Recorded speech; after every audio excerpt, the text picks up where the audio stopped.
कृष्णा कृष्णा कृष्णा हरे हरे हरे राम राम राम हरे हरे कृष्णा कृष्णा कृष्णा हरे हरे हरे राम राम राम हरे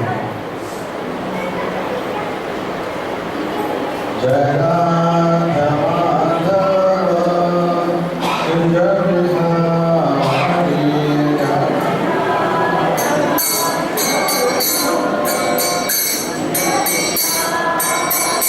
जय राधा माधव कुंज बिहारी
श्रील प्रभुपाद की गौर प्रबंध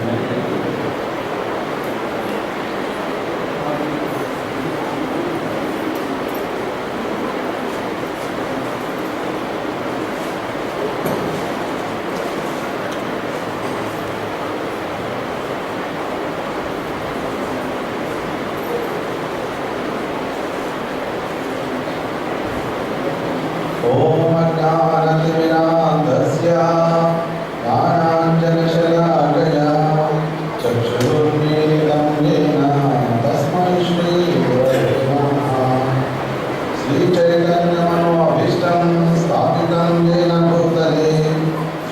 स्वरूपकदामह्यं ददाति स्वपदान्तिकम् वन्देऽहं श्रीगुरो श्रीयुतपदकमलं श्रीगुरोर्न वैष्णवांश्च श्रीरूपं साग्रजातं सहगणरघुनाथान्वितं तं सजीवं साद्वैतं सावधूतं परिजनसहितं कृष्णचैतन्यदेवं श्रीराधाकृष्णपादान् सहगणललिता श्रीविशाखान्वितांश्च नमो विष्णुपादाय कृष्णप्रेष्ठाय भूतले श्रीमते गोपालकृष्णगोस्वामिनिधि नामिने प्रभुपादस्य साहित्यं च प्रकाशयति प्रचारकृतवान् साधु भगवत्पादाय ते नमः नमो विष्णुपादाय कृष्णप्रेष्ठाय भूतले श्रीमते भक्तिवेदान्तस्वामिनिधि नामिने नमस्ते सारस्वते देवे गौरवाणी प्रचारिणे निर्विशेषा शून्यवादे पाश्चात्यदेशधारिणे नमो विष्णुपादाय कृष्णप्रेष्ठाय भूतले श्रीमते भक्तिसिद्धान्तसरस्वती नामिने श्रीवर्षवादनी देवी दयिताय कृपातये कृष्णसम्बन्धविज्ञानदायिने प्रभवे नमः माधुर्योज्ज्वलप्रेमाण्यश्रीरूपाङ्गभक्तिदा श्रीगौरकरुणाशक्ति विग्रहाय नमोस्तुते नमस्ते गौरवाणी श्रीमूर्तये दीनतारिणे रूपानुगतिभावसिद्धान्तध्वान्तहारिणे नमो गौरकिशोराय साक्षात् वैराग्यमूर्तये विप्रलम्बरसाम्भोजे बालाम्बुजाय ते नमः नमो भक्तिविनोदाय सच्चिदानन्दनामिने गौरशक्तिस्वरूपाय रूपानुगवराय ते गौराविर्भावभूमिस्त्वं निर्दिष्टा सज्जनप्रिया वैष्णवसार्वभौमस्ते जगन्नाथाय ते नमः वाञ्छाकल्पतरुभ्यश्च कृपासिन्धुभ्य एव च पतितानां पावनेभ्यो वैष्णवेभ्यो नमो नमः नमो महावदन्याय कृष्णप्रेमप्रदायिने कृष्णाय कृष्णचैतन्यनाम्ने गौरकीशे नमः पञ्चतत्त्वात्मकं कृष्णं भक्तरूपस्वरूपकं भक्तावतारं भक्ताख्यं नमामि भक्तशक्तिकम् हे कृष्ण करुणा सिन्धो दीनबन्धो जगत्पते गोपेश गोपिकान्त राधाकान्त नमोस्तुते जयतां सुरतो बन्धो नमते गते सर्वस्य पदाम्भोजो राधामो नमो दिव्यवृन्दारण्यकल्पद्रुमादः श्रीमद्रत्नाकर सिंहासनस्थौ श्रीमद्राधा श्रीलगोविन्ददेवो प्रेष्ठादिविमानं स्मरामि श्रीमान् वासुप्रसादं देवं श्रीवटतटस्थितः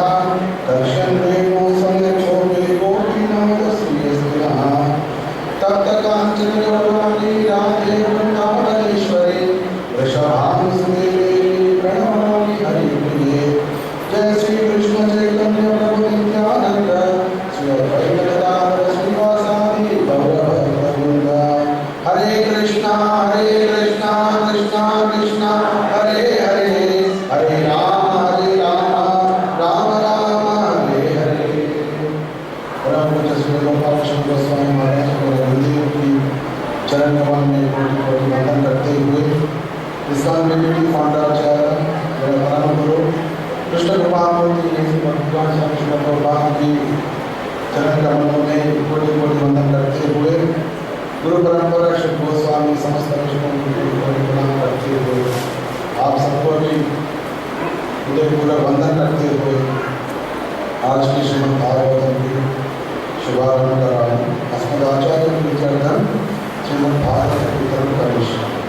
ओम नमो भगवते वासुदेवाय ओम नमो भगवते वासुदेवाय ओम नमो भगवते वासुदेवाय नारायणं नमस्कृत्य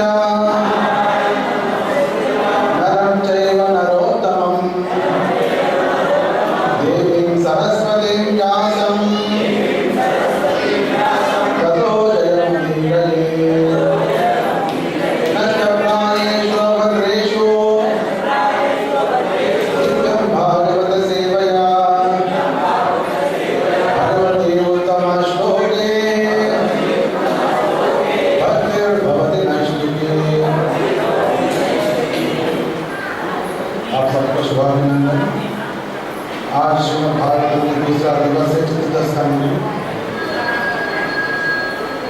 एक पर्व दिन भी है, शायद आप सब जानते हैं क्या है आज? सीता महारानी का आविर्भाव दिवस, कहते हैं सीता नवमी, जिसे भगवान कृष्ण का आविर्भाव हुआ था अष्टमी के दिन। और हम मनाते हैं श्री कृष्ण जन्माष्टमी, और भगवान कृष्ण का कंसोर्ट राधा रानी का भी आविर्भाव हुआ था अष्टमी के दिन, इसे कहते हैं राधाष्टमी। जब भगवान राम जी की बात आ गया तो राम जी का आविर्भाव हुआ था नवमी के दिन, इसलिए हम मनाते हैं रामनवमी। और श्री राम जी का पत्नी जगत माता सीता की आविर्भाव हुआ था नवमी के दिन, इसलिए सीता नवमी। सीता वंडरफुल, जैसे भगवान आते भगवान की अंतरंग शक्ति भी वही प्रभाव से आते हैं, वही भावना से आते हैं। कल हमने चर्चा किया था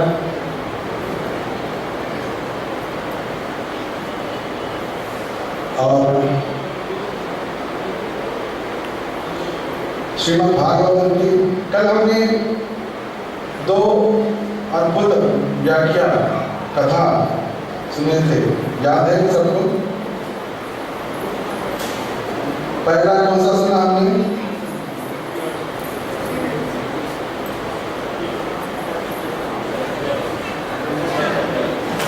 दक्ष प्रजापति का यज्ञ का ध्वंस, दक्ष यज्ञ विध्वंस, कल हमने सुने।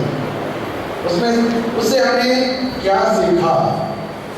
दक्ष यज्ञ का कथा से हमने क्या सीखा, याद है? वैष्णव अपराध से हम सब बचते रहना है। वैष्णव अपराध इतना गंभीर होते हैं कि ब्रह्मा जी का पुत्र भी पतन होके एक औरत के गर्भ से जन्म लेना पड़ता है। और इसका उदाहरण दक्ष प्रजापति, ब्रह्मा जी की मन से आए थे उनकी सृष्टि, लेकिन एक महान वैष्णव शिव जी के प्रति निंदा करने के कारण से वो पतित हो गए और उनका सिर बकरी का सिर बन गया। और जब दक्ष प्रजापति ने ऐसा शिव जी को अपमान कर रहा था और फिर व्यक्ति ने इसको प्रोत्साहित किया था, उनका हाथ में क्या हो गया? हमने सुना था कल, क्या हुआ था? एक को एक का दाढ़ी और मुझे निकल गया। तो जब शिव जी को पूछा चलो वापस का दाढ़ी दे दीजिए, वो कौन था? भृगु महर्षि, इतना महान भृगु मुनि, उसको दाढ़ी वापस दे दीजिए। तो शिव जी ने क्या बोला? अभी नहीं आ सकता है, तो हम क्या देंगे? बकरी का दाढ़ी दे देंगे। मतलब एक बार अपमान हो गया, हमेशा के लिए अपमान। इसलिए हम सावधान होना चाहिए, वैष्णव निंदा करने के हम सावधान हैं। और एक व्यक्ति था, उसको क्या हो गया था? आंख निकल गया, भगा करके। और एक ऋषि मुनि था, उसका भी आंख निकाल दिया गया। वीरभद्र ने उसका आंख निकाल दिया। और जब शिव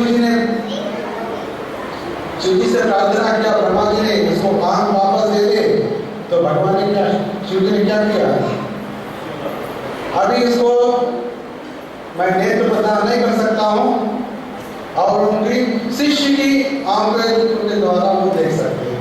आप सबको ठीक से श्रवण में आने तो तकलीफ है? अभी अच्छा है? Now it's okay. और एक व्यक्ति था, उनको क्या हुआ था? शिव जी को अपमान करने के कारण से उनका दांत क्यों निकल गए? हमने कौन सा अपमान किया? हंस रहा था, कुछ निंदा तो नहीं किया।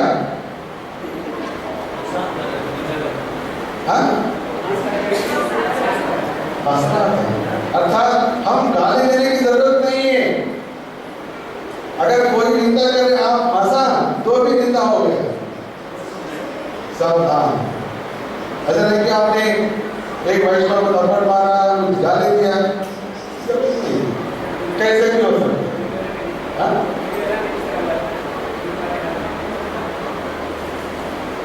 सो वीरभद्र ने उसका दांत निकाल दिया और जब शिव जी से प्रार्थना किया तो क्या बताया गया, अभी तो उसको दांत मैं नहीं दे सकता हूँ, लेकिन उनके शिष्यों के दांतों के द्वारा वो खाना खा सकते हैं, लेकिन स्वयं खाना चाहते हैं तो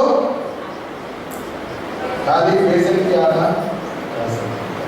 लेकिन जब प्रसाद करने के लिए भी हमारा जो अवसर है या वो भी निकल जाएगा आज से शुभ आरती में दक्ष प्रजापति का सर भी काटा गया और बकरी का सर भी, इसलिए हमें पूरा सावधान रहना चाहिए। उस समय दक्ष प्रजापति की यज्ञ में सती देवी प्राण त्याग किया था और फिर बाद में उन्होंने हिमवान मालूम है,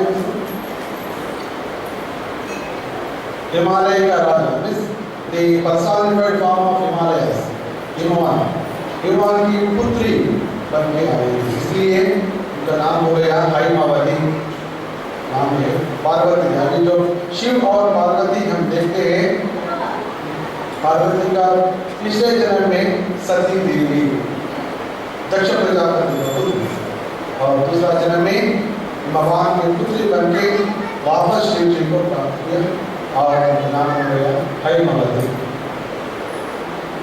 और दूसरा कथा हम सुना था वो क्या है, ध्रुव महाराज की कथा सुना था और ध्रुव महाराज की कथा कभी सुनना चाहिए वो भी हमने चर्चा किया था, कभी सुनना चाहिए। तो आप पूरा जीवन पर याद नहीं होगा, पूरा जीवन पर याद रहेगा। वंडरफुल। अमावस्या के दिन, पौर्णमी के दिन, मासांत में, रविवार तिथि के अंत में, ये सभी अवस्था में ध्रुव महाराज की कथा सुन सकते हैं, सुनना चाहिए। और साथ साथ में जो व्यक्ति ध्रुव महाराज की कथा कहते हैं, कीर्तन करते हैं, वो कैसे करना चाहिए, बिना कुछ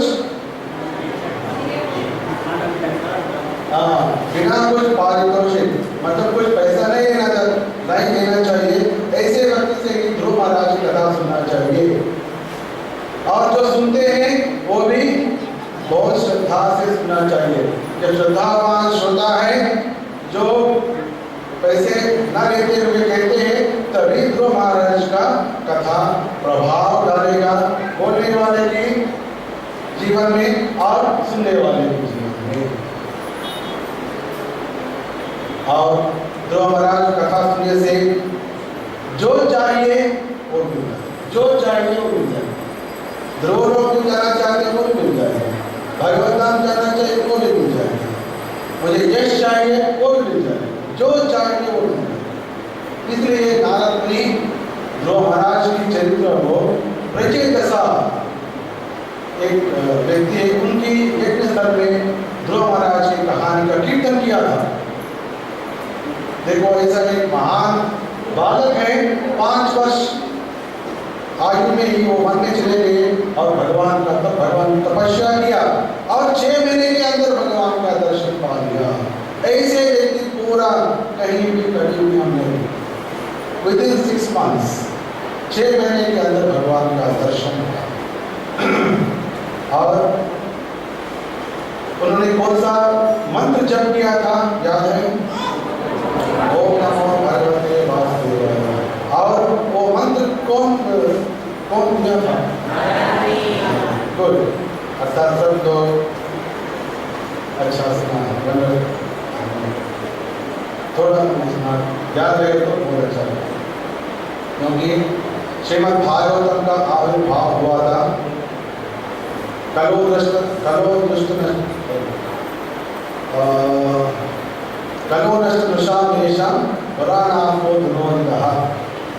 कलयुग में सभी लोग उनका दृष्टि नहीं होते हैं, कलो नष्ट तुषा, कलयुग में हमको रास्ता नहीं दिखते हैं क्योंकि पूरा अंधकार। ये अंधकार को मिटा के रास्ता दिखाने वाला और बताने वाला एक ही है, श्रीमद् भागवतम। अगर श्रीमद् भागवतम को हम नहीं मानते हैं तो सोचो कि जीवन व्यर्थ हो, क्योंकि ये खास कलयुग मानवों के लिए ही श्रीमद् भागवतम लिखा गया, बताया गया स्वयं भगवान।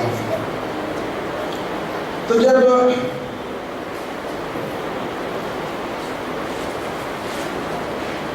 जो चरित्र बताया था मैत्रेय मुनि, तो विदुर जी ने प्रश्न किया,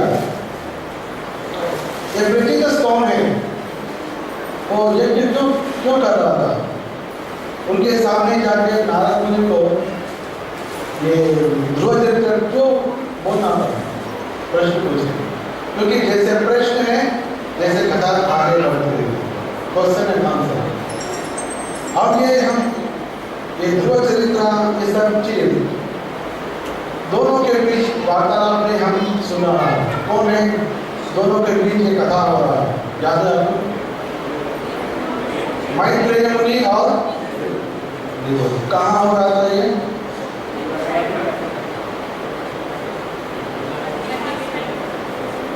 हरिद्वार। विदुर जी पहले कृष्ण का कथा सुना था उद्धव जी से यमुना तट। जब उन्होंने पूछा मैं सृष्टि के बारे में जानना चाहता हूं, तो उद्धव जी बताया मैं तो कृष्ण के बारे में बताऊंगा, आगे सृष्टि के बारे में चाहिए तो आपको मैत्रेय मुनि बताएंगे, तो आप जाएंगे, वो आपका दर्शन हो जाएगा, फिर बाद में आपने जो प्रश्न पूछा है वो मिल जाएगा। तो इसलिए विदुर जी आगे बढ़ेंगे और हरिद्वार में मैत्रेय मुनि से मिले थे। वहाँ सृष्टि के बारे में चर्चा शुरू हो गई और सृष्टि के उपरांत उन्हें बताया कि कैसे ब्रह्मा जी से स्वयं भौम शकल रूपा दोनों की आविर्भाव हुआ था। आगे कहानी चली। तो जब विदुर जी ने ये प्रश्न पूछा कि ये प्रचेतस कौन है, उन्हें किसका पुत्र है और क्यों तप कर रहा था, और नारद मुनि उनके सामने ध्रुव महाराज का चिंतन क्यों गायन किया, इसी सिलसिले में हमें मैत्रेय मुनि पृथु महाराज की कहानी आगे बताएंगे। आज पृथु महाराज की कथा। पृथु महाराज भगवान का एक अवतार। प्रहलाद महाराज कहते हैं श्रवणम कीर्तनम विष्णु स्मरणम पाद सेवनम अर्चनम वंदनम दास्यम सख्यम आत्मनिवेदनम। ये 9 प्रकार की भक्ति है, हम सब सुना है। क्या क्या है? श्रवणम, रिपीट नो प्रॉब्लम। श्रवणम, कीर्तनम, अभी हम क्या कर रहे हैं? अभी आप क्या कर रहे हैं? अभी मैं क्या कर रहा हूँ? श्रवणम, कीर्तनम, विष्णु स्मरणम। विष्णु स्मरण कौन करेंगे? हम दोनों करें, क्योंकि मैं जब कह रहा हूँ भगवान कृष्ण की कथा, मेरा मन में भी कृष्ण है। आप भी कृष्ण की कथा सुन रहे और आपके मन में भी कृष्ण है। इसको कहते हैं विष्णु स्मरण। अर्थात ये तीनों कार्य अभी जारी है। श्रवणम, कीर्तनम, विष्णु स्मरणम, ये तीनों जारी है। इसको ही कहते हैं भागवत विधि। इसको भागवत विधि। श्रवणम, कीर्तनम, विष्णु स्मरणम, ये तीनों कहते हैं भागवत विधि। पाद सेवनम, अर्चनम, वंदनम, दास्यम, सख्यम, आत्मनिवेदनम, ये 9 प्रकार की भक्ति है। इसमें हमारा गौड़ीय वैष्णव परंपरा में हम लेते हैं पहले का 3 श्रवणम, कीर्तनम, विष्णु स्मरणम, और इसको कहते हैं भागवत विधि। और आगे का जो है इसका अच्छा विधि, पांचरात्रि का विधि। इसमें भक्त साम सिंधु में रूप गोस्वामी एक श्लोक हमें लिख दिया था। श्री विष्णु श्रवणे परीक्षित भगवत वैयासकी कीर्तने। एक एक भक्ति मार्ग को पकड़ते हुए अपनाते हुए एक एक महान व्यक्ति भगवत धाम पहुंच गए। लेकिन एक चीज पकड़ा तो अंत तक इसने पूर्ण लगन हो गई। ऐसे व्यक्ति एक एक का उदाहरण दिया गया। आप सब ध्यान से सुनिए। इस भक्त रसामृत सिंधु में श्री रूप गोस्वामी यहाँ है, कहाँ है बोल सकते हैं? रूप गोस्वामी श्री रूप सनातन आचार्य सेवी में हमारा कृपा से हमारा सामने आंखों के सामने भी है। श्री विष्णु श्रवणे परीक्षित भगवत वैयासकी कीर्तने प्रहलाद स्मरणे।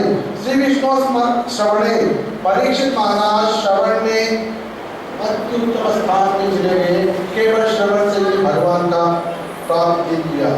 श्रवणम कीर्तनम वैयासकी कीर्तने। परीक्षित महाराज सुखदेव गोस्वामी कीर्तन के द्वारा कौन सा कीर्तन किया था? श्रीमद् भागवतम का कीर्तन किया और दूसरा कीर्तन नहीं किया। अर्थात जो व्यक्ति कुछ कहना चाहते हैं केवल भागवतम कहें ताकि उनका भी उद्धार हो जाएगा और श्रवण करने वाला उसका भी उद्धार हो जाएगा। वैयासकी प्रहलाद स्मरणे। स्मरण में प्रहलाद महाराज। तदंत वदने लक्ष्मी। और ये पाद सेवनम। विष्णु स्मरण के बाद पाद सेवनम। पाद सेवनम हम देख सकते हैं गर्भोदरसाय विष्णु। वहां लक्ष्मी देवी हमेशा विष्णु की पाद सेवा पाद सेवन। तदंत वदने लक्ष्मी पृथु पूजने। पृथु महाराज पूजा के द्वारा इस श्लोक में आज क्यों बता रहा हूँ स्पेशली पृथु महाराज की बैकग्राउंड देने के लिए। लेकिन पृथु का नाम शायद आपने नहीं सुना होगा। जो व्यक्ति सुना है थोड़ा कृपा करके हाथ उठा सकते हैं। पृथु महाराज वंडरफुल। जनरली सुंदर गोस्वामी पहला स्कंद में 22 अवतारों के बारे में बताते थे। पता था। इसमें नव अवतार है पृथु महाराज के अवतार। खासकर ज्यादातर लोग इसके बारे में जानते नहीं। शायद नाम सुना होगा लेकिन उन्होंने क्या किया, क्या उद्देश्य भगवान ने ये अवतार लिया, ये पूरा नहीं मालूम है। लेकिन अवतार स्वयं भगवान है, अवतार आगे थे, लेकिन एक राजा के रूप में था। इसलिए उन्होंने भक्ति कैसे करना करके दिखाया। उन्होंने क्या किया? पूजन किया। पूजा के द्वारा उन्होंने भगवत प्राप्ति किया और सभी को उनकी प्रजा को बताया पूजन कैसे करना चाहिए। पृथु अघोरस्वभिवन्दने कपिपते दास्येत सख्येर्जुना सर्वस्वात्मनिवेदने बलिरभो कृष्णार्पितेषां परा। अक्रूर वंदनम आंजनेय दास्य सख्य अर्जुन और सर्वात्मा निवेदन बलि महाराज। बलि महाराज की कहानी हम सुनेंगे 8वां अध्याय स्कंद के जब आते हैं हम पढ़ेंगे। तो इसलिए पृथु महाराज अर्चना पूजा के द्वारा भगवान को प्राप्त किया। उनकी आज कहानी हम सुनेंगे। ऋषिवीर्याचितो भेदे नवमं पाद्यमं वपो दुर्गे मां औषधि विप्रास्तेनायां सर्वशतमा। ये श्लोक सुंदर गोस्वामी कहते हैं जब सभी ऋषि मुनि आमंत्रित किया भगवान ने, भगवान आप आ जाइए यहाँ कुछ काम करना है, तभी सभी ऋषि मुनियों का निवेदन सुनते हुए भगवान नवमा अवतार में पृथु के रूप में आए थे और सभी मानव के जो चाहिए धान्य और औषधि भूमि से उन्हें उत्पन्न किया और सभी को दे दिया। कथा सूर्य महाराज अभी हम सावधान से सुनने के प्रयास करेंगे।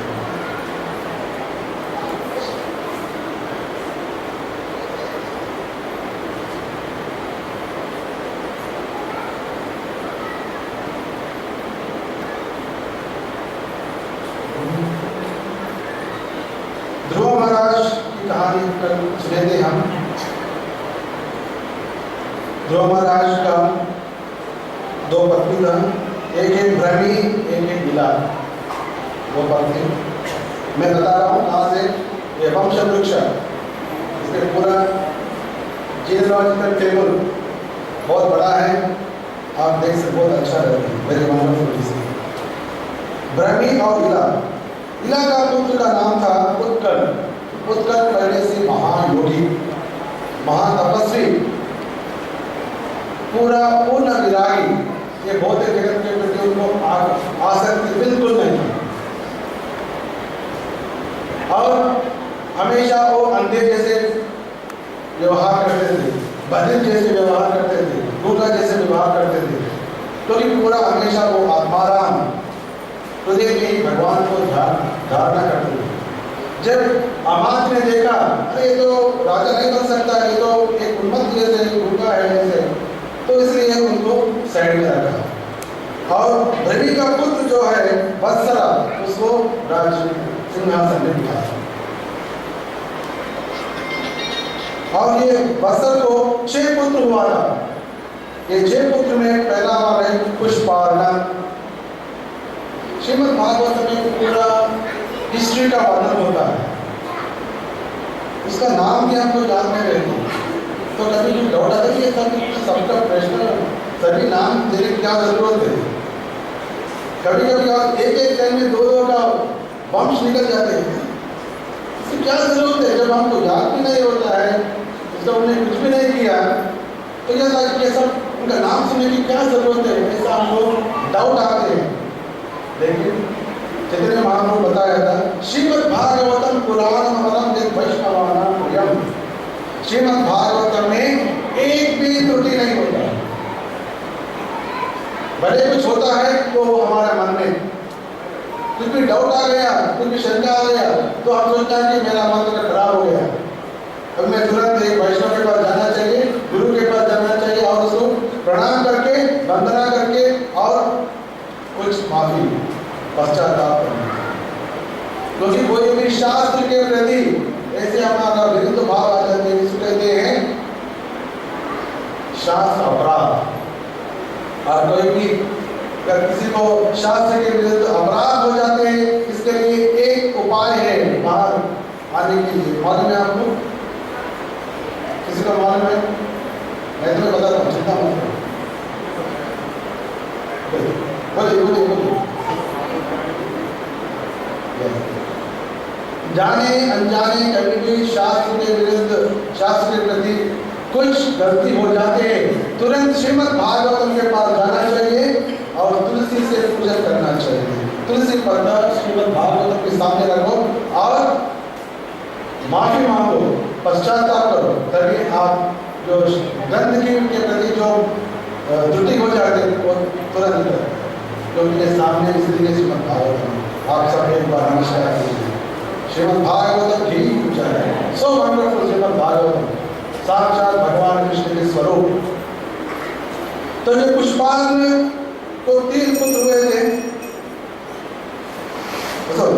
2 पुत्र हुए थे, राधा मदन मोहन की जय। 2 पुत्र हुए थे, एक प्रभा और दोषा। और दोषा का 3 पुत्र हुए थे, और प्रदोषा, विष्णुता और वृष्टिया। और ये विष्णु के वंश में चाक्षुष मनु, अनेक मनु होते, चाक्षुष मनु उनकी वंश में है। ये चाक्षुष मनु का 12 पुत्र हुआ था। ये 12 पुत्र में एक पुत्र है, उनका नाम है उन्मुखा। उन्मुखा और पुष्करणी दोनों को 6 पुत्र हुआ था, उसमें एक है अंग महाराज। क्योंकि मैत्रेय मुनि लेके आना चाहते हैं, कहाँ तक? पृथु महाराज तक लेके आना। लेकिन कोई भी क्या हम हैं, क्या अचानक आकाश से गिर पड़ा? क्या नहीं पड़ा? कैसे आया?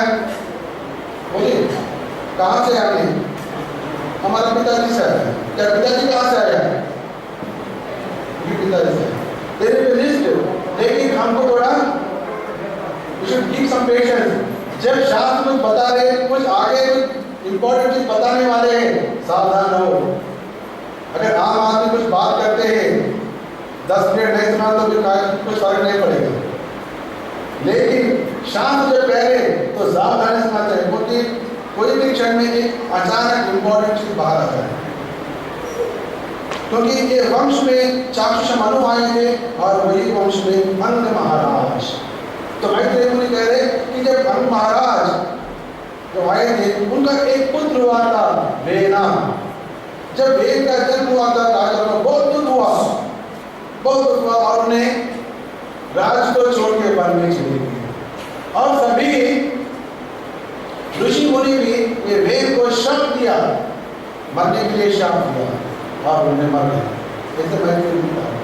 जब मैत्रेय मुनि ये बताया कि दूसरे का डाउट आया, अंग महाराज तो इतना महान व्यक्ति है, ब्राह्मण का पूजन करने वाले ये सशील है, उनको ये वेद से पुत्र कैसे उत्पन्न हुआ और उनको राज छोड़ के वन में क्यों जाना पड़ा?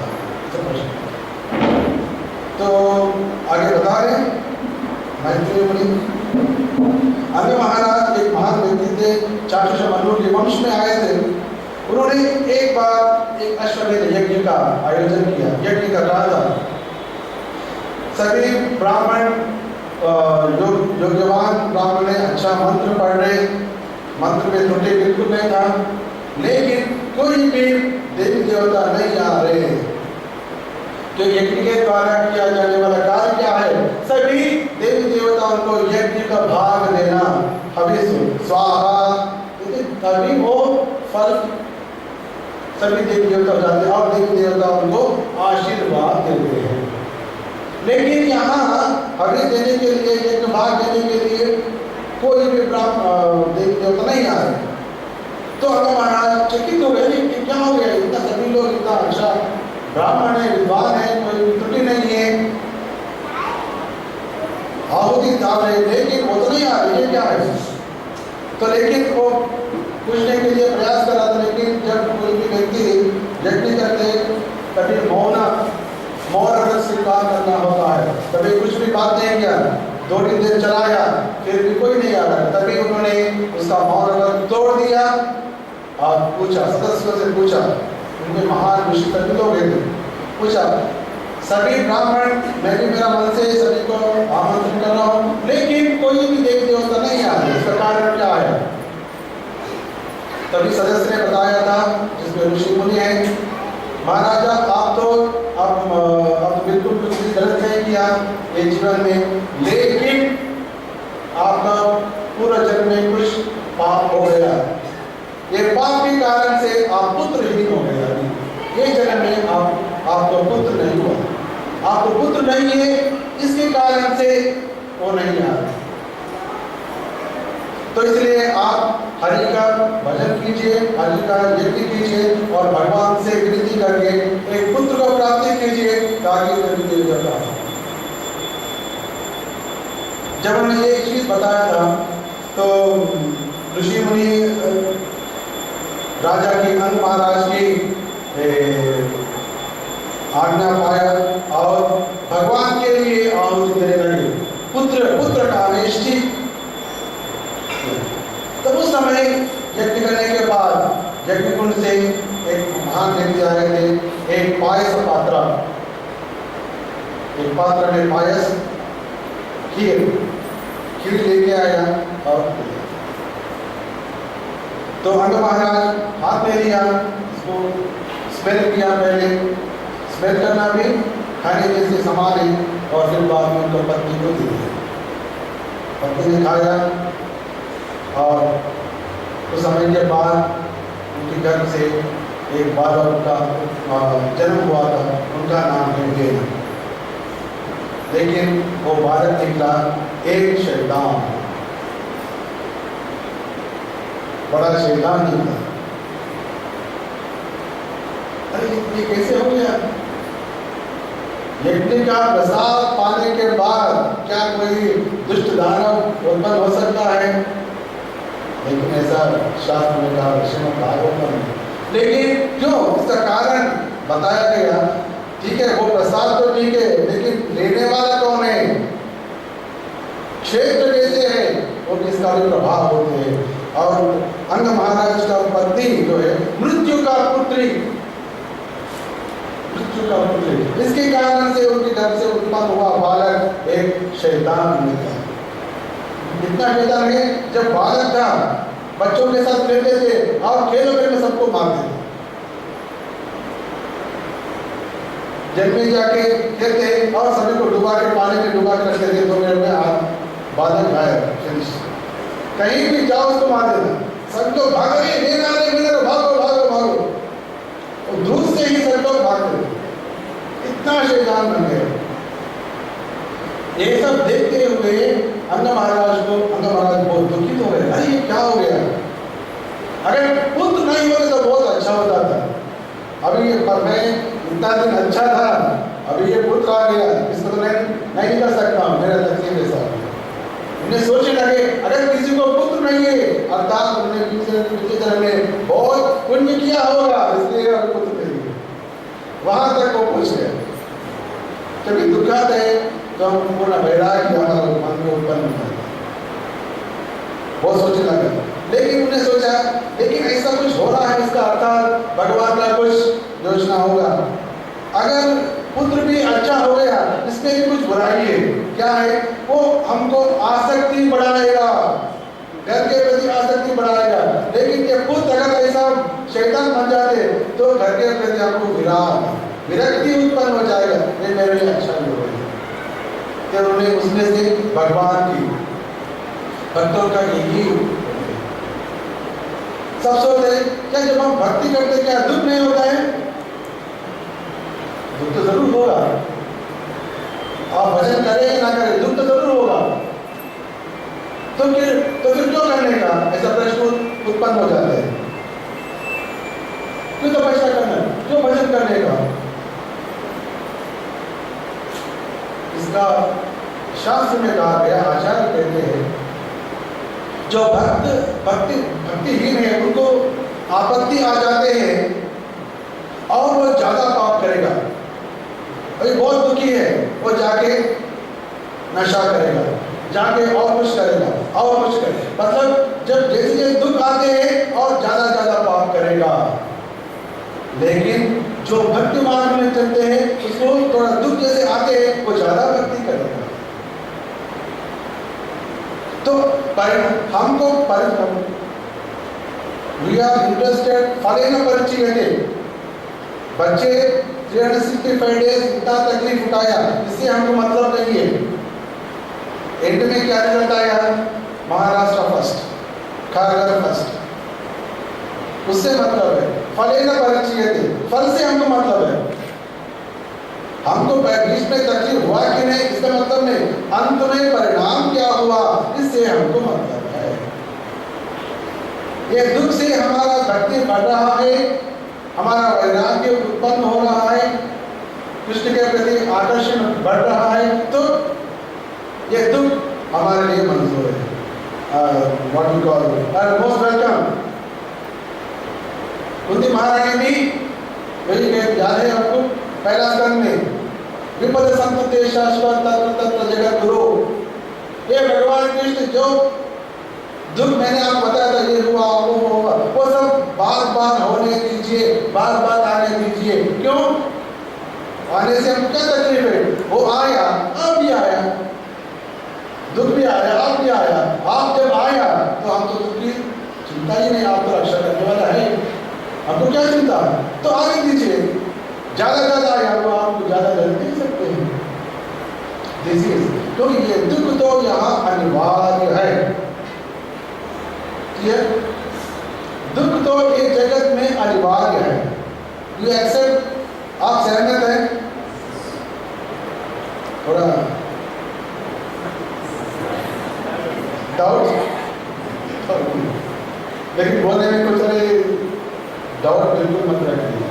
क्योंकि जब भगवान ने बताया कि तो दुखालयम, जब भगवान स्वयं जो सृष्टि किया वो स्वयं बता दे ये तो दुखालय है, तो यहाँ दुख के अलावा और क्या मिल सकता है? जब नंद महाराज और वसुदेव मथुरा में मिले थे पहले जब कृष्ण कन्हैया नंद गोकुल में आया था, पहली बार नंद बाबा मथुरा में चले गए थे, वहां कर्षकाली के लिए कंस महाराज को, वहां जाके कारागृह में वसुदेव जी से मिला था, बहुत सारा चर्चा हुआ था। वसुदेव जी को मालूम है कि कंस ने कुछ कर रहे हैं, इसलिए उन्होंने कहा आप जल्दी चले जाओ, व्रज में कुछ उत्पाद होने वाले हैं, जल्दी चले जाओ। तो जब वसुदेव जी ऐसे बताया, नंद महाराज को बोल रहे ऐसे क्यों ऐसे बोल रहे, ये वसुदेव तो एक महान व्यक्ति है, अगर ऐसा ही कुछ बोल रहे तो कुछ होने वाले हैं, उसको मन में डरा गए, भागते आ रहे। लेकिन जब ऐसा चिंतन हमारा हृदय में होता है, भक्त हृदय में होता है, वो ज्यादा भजन करेगा, ज्यादा विष्णु का स्मरण करते हुए नंद बाबा भागते आ रहे, वह चैंटिंग हरिनाम। जब वहां तक आ गया तो देखा वहां पूतना का बड़ा शरीर पड़ा हुआ। तो तभी प्रभुपाद जी के बारकोड में that whenever devotees get a problem, they start chanting more and more rigorously. जैसे आ गया तो ये तो मौका है, चलो हम जाते हरे कृष्ण हरे राम राम राम हरे, तो फास्ट करते हैं। दुख होने वाले, जैसे हमने कल चर्चा करा, आंधी तूफान, हवा तो आना है, आंधी तूफान भी हवा है, और शीतल मलय पवन भी हवा है, तो वो रूप में आ गए नहीं करता है। तो अंग महाराज ने सोचा ठीक है, तो अच्छा ही हो गया, एक बेटे से पुत्र मिला, तो मैं निकल जाना चाहता हूँ। इस सोचते हुए रात ही रात उन्होंने किसी को नहीं बताते हुए वन से और उनके नगर से चले अंग महाराज। जब उन्होंने चले गए, सब सुबह जाके सब उठ के देखा राजा कहाँ गए, राजा कहाँ है, राजा तो नहीं है। सभी को सभी जगह भेजा है ढूंढने के लिए, सब जगह गया और कहीं भी राजा नहीं मिला। तो अभी राजा नहीं तो कौन ऊपर आएगा, सभी चोर बाहर आए, सभी धूर्त बाहर आएगा, लुटेरा बाहर आएगा, सब लोग बाहर। तो सभी ऋषि मुनि अभी राजा नहीं है, तो सभी लोग हलचल कर रहे, अभी तो कोई नहीं है, वे ही है, जैसे तकलीफ आ रहे। लेकिन blind uncle is better than no uncle. अभी किसी के बिना कुछ तो कुछ इसको तो रहने दीजिए, अगर कुछ तकलीफ किया तो हम कुछ तो कुछ करेंगे, हमारा पास तो शक्ति है। इस सोच से उन्हें वीना को राजा बना दिया। पहले से वो शैतान है, अभी पूरा उसको अधिकार दे दिया, और क्या बन सकता है वो बड़ा शैतान। और पहले सिंहासन बैठते हुए उन्होंने एक शासन किया, सभी यज्ञ को बंद कर डालो, दान धर्म बंद कर डालो, यज्ञ का बंद कर डालो, धर्मानुष्ठान बंद कर डालो, पूजा विधि सब बंद कर डालो। बड़ा राजा का ऐसा कल हमने चर्चा किया था। कोई भी दानव है पहले अटैक करेगा ब्राह्मण के ऊपर वो अटैक करेगा, क्योंकि ब्राह्मण के द्वारा ही सभी देवी देवताओं का पुष्टि होते हैं। जब देवी देवताओं का पुष्टि होते हैं, सभी का आशीष, सभी के लिए आशीष मिल जाते हैं। अभी जब ब्राह्मणी पूजा नहीं करते हैं या यज्ञ नहीं करते, देवी देवता पूरा लुप्त हो जाएगा, नष्ट हो जाएगा और पूरा धर्म संस्कृति नष्ट हो जाएगा, ऐसे भावना है। तो जब ये हो गया, सभी का पहले अनुमाना तक कोई भी चोर लुटेरे नहीं था, लेकिन जब राजा चले गए, चोर लुटेरे आ गए और मेरा भी राजा हो गया। अभी सभी प्रजा का हाल ऐसा हो गया कि एक लकड़ी है, समझो लकड़ी के ऊपर चींटी, बहुत सारे चींटी है, सब चिल्ड्रन। सो एक तरह लकड़ी को एक तरफ से जलाना शुरू किया, तभी क्या होगा, इसके ऊपर चींटी है बहुत, एक तरफ से जलाना शुरू किया, तभी चींटी दूसरी तरफ चले जाएगी, क्योंकि अरे तो जल रहे हैं यार, अगर दोनों तरफ से जलते हैं तो क्या हाल होगा। सभी प्रजा का हाल ऐसा होगा। देखा तो उनको देखते हुए सभी चोर लुटेरे हो गए, प्रजा पूरा तंग हो गई।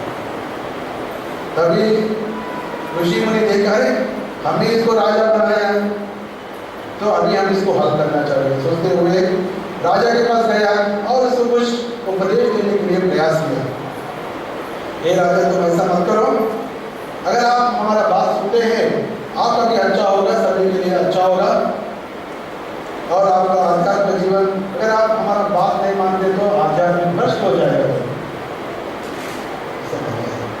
लेकिन कोई भी मूर्ख को उपदेश देते तो क्या बनेगा, और ज्यादा वो गुस्सा करेगा। तुरंत उन्होंने बोला, अरे चुप, सब लोग चुप करो।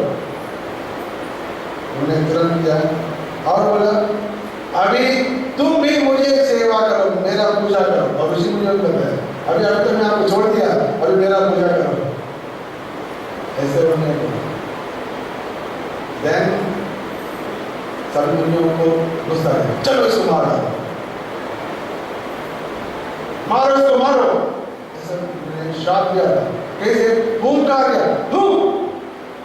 बस हूं करने से वो मर गए। इतना शक्तिवान, केवल हुंकार से ऋषि मुनि बेनाथ हो मर गए। जब वेग मर गया तो सभी चोर लुटेरे को और खुशी हो गई, अरे देखो ये भी नहीं है करके उन्हें पूरा ज्यादा हमला करने शुरू किया। उस समय वेदों का माता था, उनका नाम है सुनीति। उन्होंने वेद का जो शरीर है ये तेज के अंडर ऑयल प्रिजर्व किया, लाइक मम्मी जैसा है। तभी उस समय बहुत सारा हलचल हो गया कि सभी लोग, जैसे कभी कभी हम देखते हैं टीवी में देखते हैं, कभी कभी होते हैं, आई थिंक रिसेंटली ऑल्सो ना यूरोप में कहीं तो हुआ,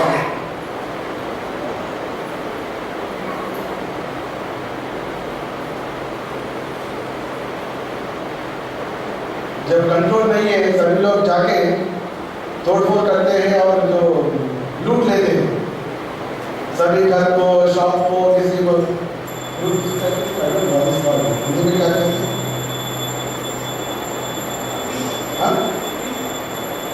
सिविल वॉर पूरा लूटना शुरू कर दिया।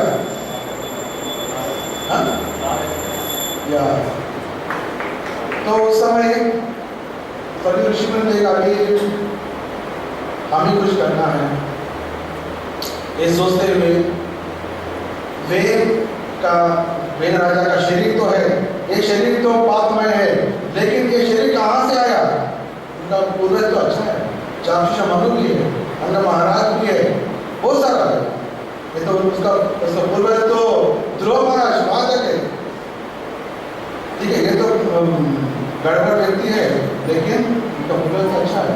इस सोचते हुए उनका शरीर वापस लेके आया और उनका ये था इसको मंथन किया। क्या कहते हैं इसको? पूर्व हिंदी में क्या कहते हैं? जान को मंथन किया। मंथन करने से उसमें से एक व्यक्ति बाहर आता है। It is some sort of cloning, spiritual cloning. मंथन किया तो उसमें से एक व्यक्ति बाहर आता है, छोटा, बहुत छोटा होता है, पूरा काला, एक कौवा जैसे इतना काला, ब्लैक, शॉर्ट, और उनका नाक भी ऊपर रहता है, अंदर ही ऑलमोस्ट फ्लैट। तो बचा, मैं क्या करूं? बैठो, निशीदा, उसका नाम हो गया निषाद। बैठो बोलो, उसका नाम निषाद। इतना काला क्यों बन गया वो? क्योंकि वेद का जो पाप है वो पाप को पूरा लेते हुए उन्होंने जन्म लिया, इसलिए पूरा काला, अर्थात उनका शरीर से पूरा पाप निकल गया, क्योंकि वही शरीर से भगवान का आविर्भाव भी होने वाला है। इसलिए पाप को पहले तो निकलना है। जैसे दशम स्कंद में हम देखने वाले, भगवान जब देवकी के गर्भ से आने वाले हैं, इसके पहले षट गर्भा छह पुत्र हुआ था, वो सब पापी उनके गर्भ से बाहर आ गए। इसलिए उसको शुद्धि करने के लिए बलराम जी का जन्म हुआ था। फिर बाद में भगवान आए और ये वेद की शरीर से ही भगवान का आविर्भाव होने वाला था, लेकिन पहले पाप तो निकलना चाहिए। इसलिए उनकी गुरु से आ गया ये निषाद और उन्होंने काम ले लिया, चोरी करना, सबको मारना, ये सब कार्य उन्होंने लिए। फिर बाद में सभी ऋषि मुनि वेद महाराज का, वेद राजा के दोनों हाथों को मंथन किया, उसमें से पृथु महाराज की बात है। पृथु महाराज की, पृथु महाराज के साथ साथ उनका पत्नी अर्ची, जैसे स्वयंभू मनु शतरूपा दोनों साथ में आए थे। यहाँ वेना राजा से, वेना राजा के शरीर दोनों हाथ में जब मंथन किया, ऋषि मुनि ने पृथु महाराज और अर्ची दोनों आए थे। आप एक कवर पे देख सकते हैं, फोटो दिया गया। पृथु महाराज और अर्ची वेने की शरीर क्या है,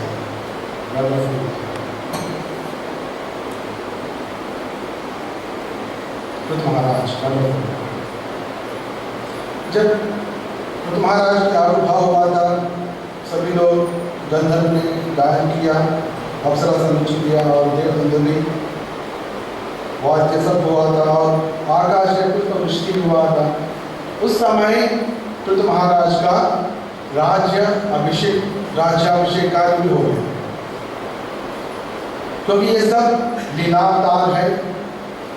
भगवान की पूर्ण अवतार मतलब छोटे बालक रूप में आएगा भगवान, बहुत सारा लीला करेगा, बहुत टाइम लगेगा। लेकिन ये अवतार तो डायरेक्ट रेडीमेड स्ट्रेट,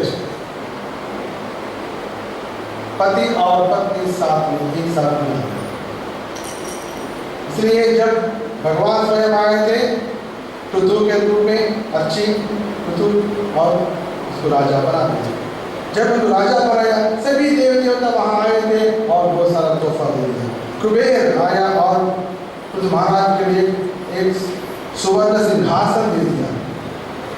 वरुण आया एक छत्र दिया, वायुदेव आया को चामर दिया, धर्म देवता आया एक को माला, पुष्पमाला, इंद्र आया और किरीट दे दिया, यमराज आया एक धर्मदंड, सभी दोषियों को दंडन करने के लिए, ठीक दंडन करने के लिए धर्मदंड दे दिया। ब्रह्मा जी आया कवच दे दिया, विष्णु सुदर्शन चक्र दिया, शिव जी भी एक खड्ग दिया, लक्ष्मी माता सभी संपूर्ण संपत्ति दिया, दुर्गा माता एक दाल दिया था, विश्वकर्मा रथ दिया था और समुद्र आया शंख दिया। ये सभी लोग आए थे राज्यपालन के लिए, जो जो चाहिए सब कुछ दिया गया। अंडरस्टैंडिंग? सब लोग यही हैं? ओके। सो जब भगवान का आविर्भाव हुआ था, ये सब हो रहे और उस समय सभी वंदे मातरम स्तोत्र करने लगे, कीर्तन करने लगे। तभी पृथु महाराज ने बताया, अरे आप थोड़ी देर ठहरो, मैं तो अभी तक अभी मेरा आविर्भाव हुआ था, मैं कुछ कार्य किया ही नहीं है, लेकिन मुझे अभी भी से अभी तारीफ कर रहे, मैं कुछ भी नहीं किया। मैं कुछ करने के बाद तारीफ करो, मुझे भी सुनने के लिए अच्छा होगा, मैं तो अभी तक कुछ नहीं किया। उन्हें ऐसे बता रहा था, लेकिन सभी ऋषि मुनि बोले नहीं, भगवान तो ऐसे ही बोलेगा, आप तो करो, आगे करो, ऐसे बोल रहा था। उस समय कोई वंडरफुल कीर्तन पृथु महाराज कैसे होगा? ये पृथु महाराज कितना समदर्शी होंगे। नादंड्यम दंडयत्येषां सोतमात्मविशामपि। अगर शत्रु का पुत्र है और उनका स्वयं पुत्र है, शत्रु का पुत्र उनने दोष नहीं किया, फिर भी इसको छोड़ देगा। अरे मौका मिला, शत्रु का पुत्र है, चलो इसको मार डालेंगे, उसको शिक्षा देंगे, वो कभी ऐसा नहीं करेंगे। अगर वो दोषी नहीं है, उसको भी छोड़ देंगे। लेकिन उनका पुत्र अगर दोष किया, उसको भी दंडन करने वाला, इतना समदर्शी बनेगा। क्या हो सकता है ऐसे? जब भगवान और भगवान के अंश या भगवान के प्रतिनिधि ऐसे व्यक्ति ऐसा कर सकते हैं, धर्म पालन कर सकते हैं। धर्मम साक्षात भगवत प्रवीतम, क्योंकि धर्म जो होते साक्षात भगवान से द्वारा रचाया गया, वही उसको पालन कर सकते और कोई पालन नहीं कर सकते। और जैसे सूर्य का जो किरण जहां तक फैल सकते वहां तक ये बुद्ध महाराज का प्रभाव विस्तार होगा, और जब तक सूर्य का प्रभाव है जब तक उनका यश रहेगा।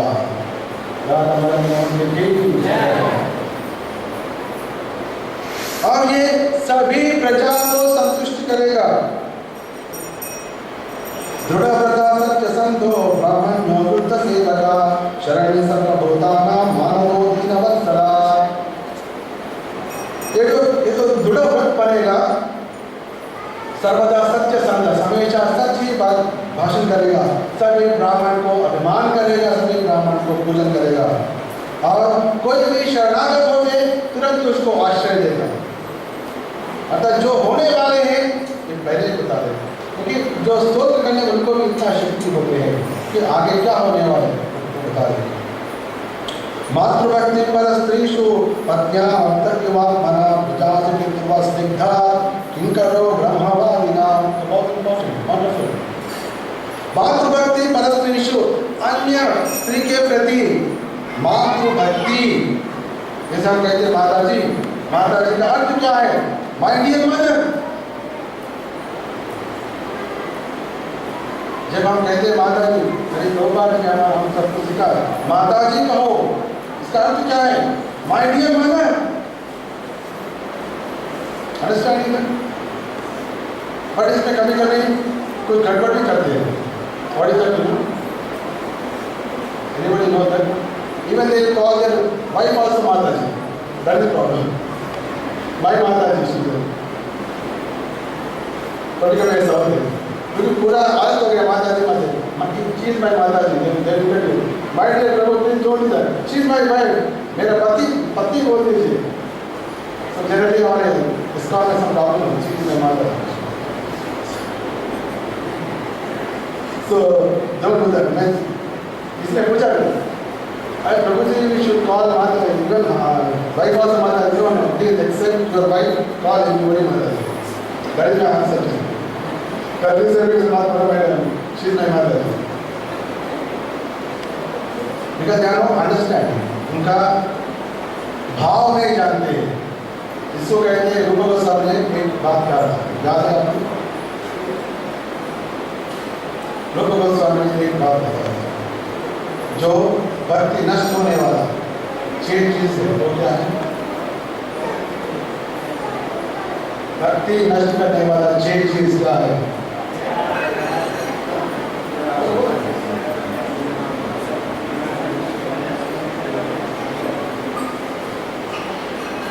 अत्याहार प्रयास अच्छाम जलमो नियमाग्रह जनसंघस्य लोभ्यंता शक्ति भक्ति निषेधि। नियमाग्रह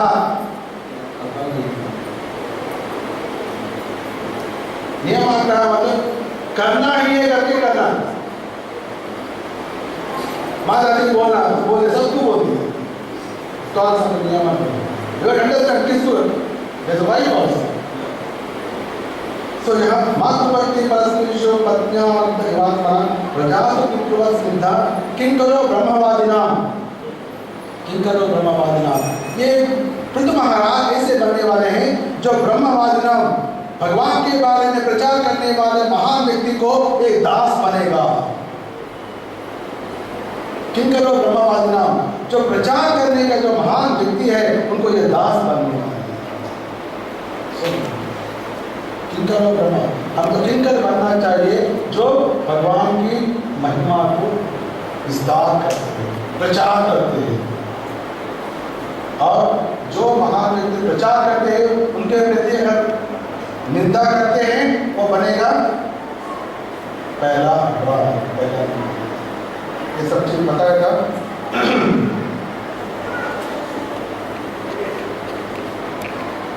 फिर उन्होंने बताया ये तो आगे चल के 100 अश्वमेध यज्ञ करने वाले हैं, और सनत कुमार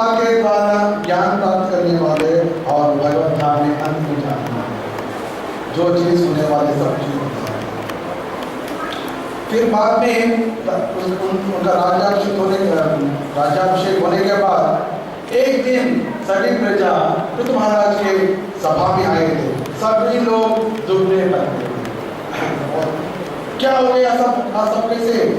महाराज हम क्या कहें, खाने के लिए कुछ भी चीज नहीं है, सभी धान्य लुप्त हो गया, औषधि बिल्कुल नहीं है, क्या हो गया हमको मालूम नहीं, आप भी कुछ करो हमको कुछ खिलाओ। तो राजा ने देखा क्या हो गया, मैं तो अभी जब राजसिंहासन लिया पहला प्रॉब्लम सामने आ गया। तो उन्हें तुरंत ध्यान से देखा, अरे ये तो भूदेवी का प्रॉब्लम है। उन्हें तुरंत भूमि के प्रति भूदेवी के प्रति भूदेवी को दंड देने के लिए उन्हें धनुर्बाण उठाया। जब धरणी ने देखा कि पृथु महाराज धनुर्बाण ने उठाया, भूदेवी एक गाय के रूप लिया और भागने लगी। तो पृथु महाराज के पीछे पीछे भागा, क्यों? इसको मारने के लिए, क्योंकि ये धरणी के कारण से ही मेरा प्रजा को खाना नहीं मिल रही। वो तो धान्य देना था लेकिन नहीं दिया, औषधि देना था नहीं दिया, चलो मैं इसको दंड दूंगा, इसको मारूंगा, पीछे भाग रहा था। और धरणी भी आगे भूदेवी घुमाता भी भागे, लेकिन कितना दूर भागेगी, भागते भागते भागते फिर बाद में रुक गया और पीछे आ गया। हे राजन क्षमा करो, मैं तो ज्यादा दूर भाग नहीं सकता, लेकिन मुझे मारने की आप क्यों प्रयास कर रहे? फिर क्या किया? ठीक है, अगर मान देगा, मारने के बाद आप कहाँ रहे हो, आप कहाँ रखे और आपका प्रजा कहाँ? तभी राजा बताए ये सब चीज मुझे मालूम नहीं, सभी ने आपको यज्ञ भाग दिया, फिर भी आपने धान्य क्यों नहीं दिया, आपके पास ही क्यों रखा?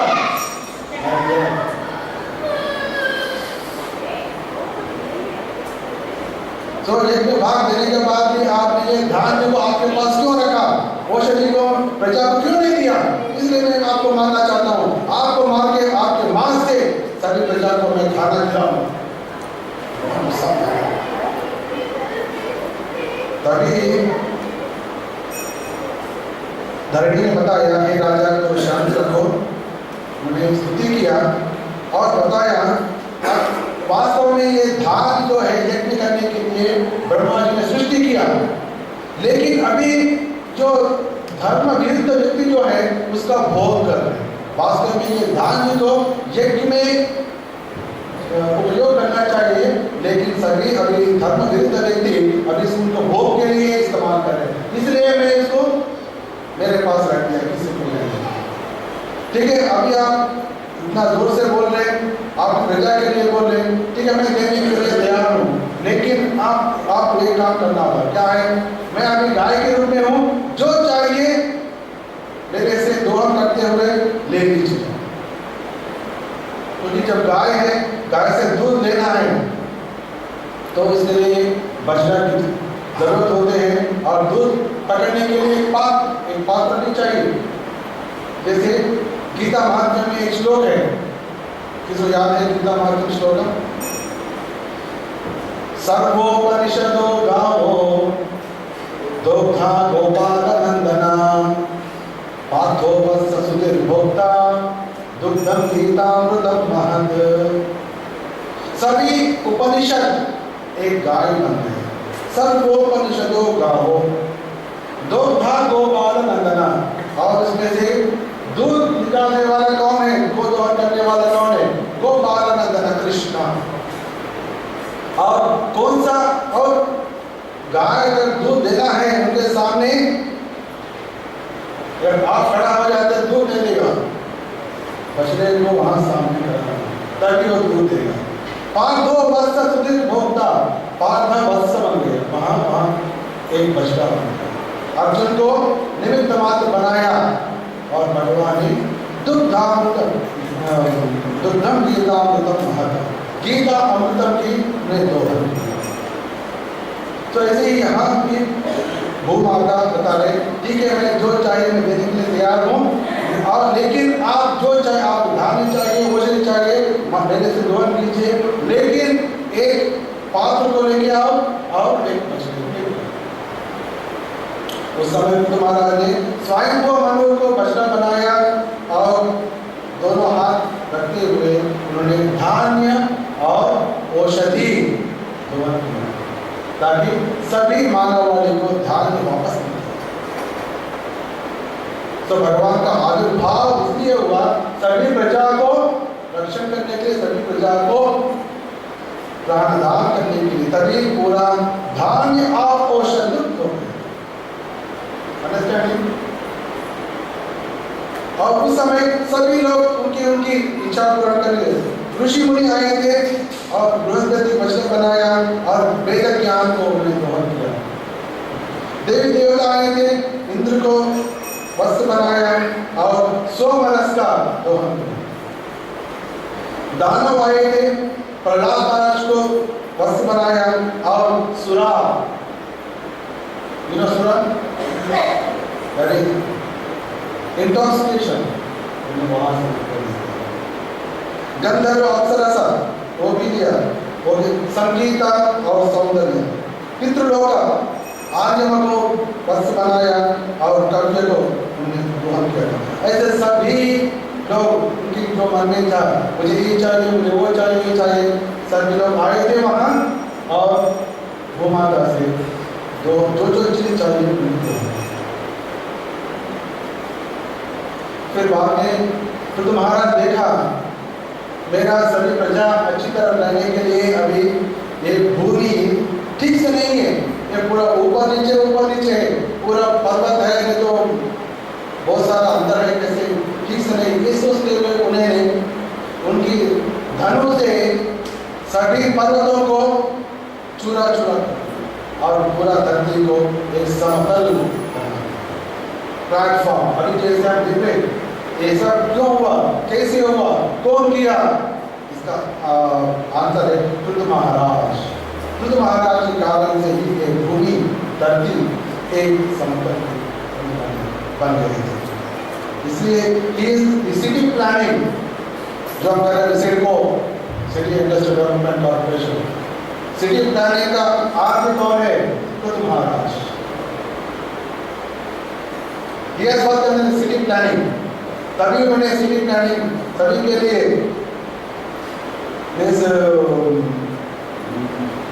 गांव कैसे होना चाहिए, सिटी कैसे होना चाहिए, बड़ा सिटी कैसे होना चाहिए और दुर्ग कैसे होना चाहिए, कर्षकों का जो खेती बाड़ी करते हैं उनके लिए कैसे होना चाहिए, पूरा सिटी प्लानिंग का आयोजन फ्रॉम देयर ओनली हम सबको ये वंडरफुल सिटीज। एक बाद में तुम्हारा सोचा नाउ एवरीबॉडी इज फाइन, सब लोग खुश में हैं, एक यही अवसर है यज्ञ करने की। ये हो सोचते उन्होंने मैं अभी 100 अश्वमेध यज्ञ करूंगा। उन्होंने एक संकल्प किया 100 अश्वमेध यज्ञ संपन्न किया। 1 2 3 4 5 99 करेंगे। 100 यज्ञ करने की आयोजन किया, तभी इंद्र को डर आ गया, अरे अभी 100 यज्ञ पूर्ण किया, अभी मेरा कंपटीशन बनेगा पृथु महाराज, क्योंकि जो व्यक्ति 100 यज्ञ करते हैं वो इंद्र पदवी के लिए आगे बनेगा, ताकि मतलब वो आके मेरा जो सीट जो है वो छीन लेगा। ये सोचते हुए इंद्र ने क्या किया, यज्ञ का अश्व जो है उसको चुरा के ले गया, क्योंकि जब अश्व नहीं है तो यज्ञ, जब अश्व को बलि नहीं देते तो यज्ञ तो पूरा नहीं होगा। तो इसलिए वो यज्ञाश्व को चुरा के ले गए। लेकिन कैसे आया? इंद्र के रूप में आया? इंद्र के रूप में नहीं आया, एक मुक्त पुरुष उसने ऐसा वेश धारण किया, कोई भी देखा था किसी को भी नहीं लगेगा कि ये तो चोरी करने वाले, ये तो मुक्त पुरुष रूप में आया और घोड़ा को चोरी करते थे। किसी को नहीं मालूम पड़ा, लेकिन अत्रि मुनि को मालूम है ये तो इंद्र है, लेके जा रहे, चले जा करके, क्योंकि तभी तो पृथु महाराज यज्ञ का आयोजन कर रहे, दीक्षा वस्त्र में वो तो नहीं जा सकते युद्ध में, इसलिए उसका बड़ा पुत्र उनको दिखा रहे, देखो इंद्र जा रहे, घोड़े को पकड़ के चले जाओ, जल्दी लेकर आओ। तो उनका पुत्र उनके पास गए थे, देखा तो ये तो एक कुत्ता कुछ है। अत्रिमुनि बोले तो चोर है, ये तो महान व्यक्ति थे, उन्हें वापस आ गए। तो अत्रिमुनि बताया नहीं आप गलत क्यों हो गया, वो वास्तव में इंद्र है, वो कपड़ा वेश में आ गया, आप देखो मत, वहां जाके उसको डराओ। तो वापस गए पुत्र और ये धनुष से उनको मारने के लिए तैयार हो गए। तुरंत इंद्र ने उनका जो वेश छोड़ दिया और घोड़ा को छोड़ दिया, भाग गया। तो पुत्र ने वो अश्व को लेके आया और देखने के लिए संपन्न करने के लिए जब उन्होंने इंद्र को हरा के घोड़ा को लेकर आया, उनका नाम सर, अरे ये तो अच्छा काम किया, और उसका नाम दे दिया विजिताश्व। एक घोड़े को जीत के लेके आया, एक आम आदमी के सामने से इंद्र को हरा के लेके आया, उसका नाम दे दिया विजिताश्व। जैसे सब लोग वापस यज्ञ शुरू करने वाले थे, इंद्र वापस आ गए। इस समय पूरा अंधकार मचा गया और वापस घोड़े पे। लेकिन इस बार उन्हें दूसरा रूप में आया, एक सन्यासी के रूप में आया। तो वापस उन्हें चले गए, वापस डराया, जब बाढ़ चलाया तो उन्हें वापस सन्यासी का छोड़ दिया और घोड़े को छोड़ दिया। ऐसा 2 बार 3 बार 4 बार, हर बार इंद्र ने अलग अलग सन्यासी का रूप धारण किया। अर्थात अभी तो झूठे सन्यासी अभी हो रहे, कौन शुरू किया? इंद्र ने शुरू किया। पहले ऐसा कभी भी नहीं था। मुक्तात्मा रूप में चोरी करना, नहीं तो सन्यासी के रूप में चोरी करना, नहीं तो और एक सन्यासी के रूप में करना, ऐसा फिर दुनिया में बिल्कुल नहीं था। इंद्र ने शुरू कर दिया। तो देखिए भाव ऐसा होता है, कुछ भी होगा। ये सब हो गए तो महाराज को बहुत गुस्सा आ गया, क्या है, मैं तो 100 में पूरा करना चाहता हूँ, कि इंदिरा के बीच में कर रहे, मैं जाकर इसको मार डालूंगा।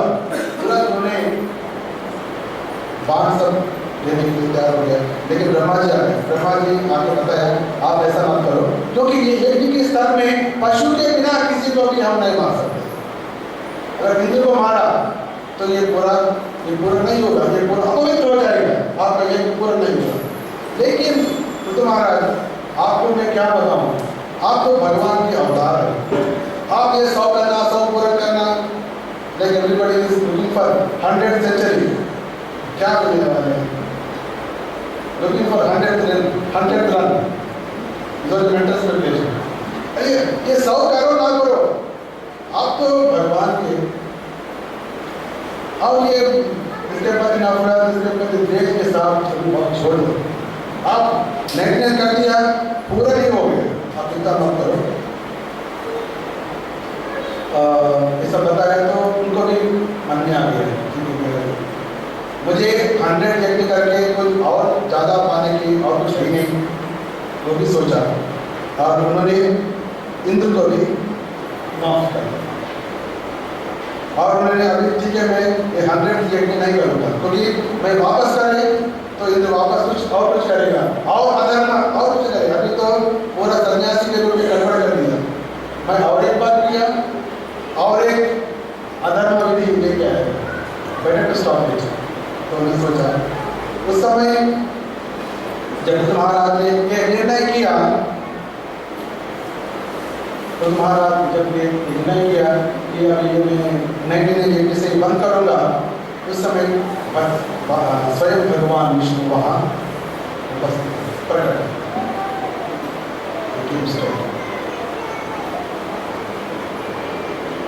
अब इंद्र उनके साथ आ गया, क्योंकि उन्होंने गड़बड़ किया। सो अगर नहीं आ सकते तो भगवान के पीछे नहीं जाएगा, भगवान आगे पीछे हो। तो भगवान ने ठीक है, चिंता मत करो। और तुम्हारा बताया, देखो मेरे साथ इंद्र भी आ गया, भी बहुत पश्चाताप कर रहे हैं। आपकी यज्ञ करने में उन्हें बोला बहुत बाधा डाला था, लेकिन अभी पछताव कर रहे हैं। और आपको सब यज्ञ करने की जरूरत नहीं, मैं सब यज्ञों का पूर्ण फल मैं आपको दे दिया। यही है भक्ति का प्रभाव।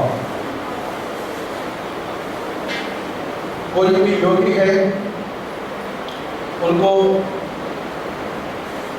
शरीर छोड़ना है, उनको समय देखना होता है, काल देखना होता है, देश को देखना होता है। ये सब देख के शरीर जब छोड़ते हैं तभी जो चाहते हैं, जो जगह चाहते हैं वहां जा सकते हैं। लेकिन भक्तों के लिए वो सब की जरूरत नहीं, क्योंकि भगवान के नाम हम कहीं भी ले सकते हैं। नाम नामकारी बहुधा निज सर्वशक्ति तद्रान्विता निमिता स्मरणीय। भगवान के नाम जो है हम कहीं भी ले सकते हैं, कैसे भी ले सकते हैं, कितने मात्रा में भी ले सकते हैं। अगर हम स्मशान में जाके क्या हम ध्यान कर सकते हैं? प्रश्न है। क्या हम स्मशान में जाके कुछ योग कर सकते हैं? स्मशान में जाके हम पूजा कर सकते हैं, लेकिन हम एक कार्य कर सकते हैं। वो क्या है? हरे कृष्णा कृष्णा कृष्णा हरे राम हम कर सकते हैं। वास्तव में ऐसे करने से जो प्रेतात्मा भटक रहे उसका भी उद्धार हो सकता है। और इस सभी नामों में उतना ही शक्ति है जो भगवान में है। और लेकिन हमारा दुर्दशा ऐसे है, वही नाम को हम नहीं लेना चाहते। ये चैतन्य महाप्रभु इतना सुविधा है इसलिए यहाँ पर आपको 99 लेने की क्या जरूरत है? वो बस हो गया। मैं आपको दे दूँ। मैं आपको अभी एक वर देना चाहता हूँ भगवान, क्योंकि आपका यज्ञ तो 100 यज्ञ जैसा हो गया अभी, तो आपको मैं वर देना चाहता हूँ। आप मान लो जो चाहे आप मान। तो तभी उन्होंने भगवान ने और एक बताया था। आगे चल के सनक सनंदन सनातन संत कुमार 4 कुमार में आने वाले हैं। सनत कुमार से आपका उपदेश भी होगा, आपको ज्ञान प्राप्ति होगा, फिर बाद में आपको भगवत धाम वापस प्राप्ति होती है। और उस समय इंद्र आया और पृथु महाराज की पाँव पकड़ा। उस समय पृथु महाराज ने बात करने लगे। उन्होंने बताया भगवान से, हे भगवान, जो विमोहित जीवा हमेशा मुझे ये चाहिए, वो चाहिए, ये चाहिए, वो चाहिए पूछते रहते, ऐसे वर मुझे नहीं चाहिए।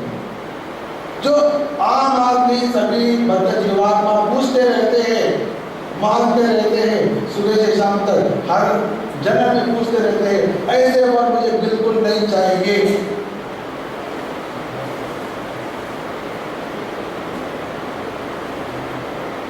कोई भी हम वर मांगते हैं, कौन सा वर मांगते हैं?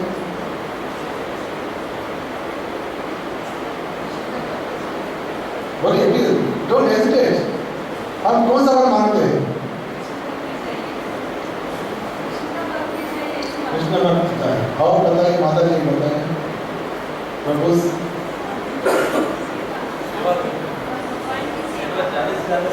वंडरफुल।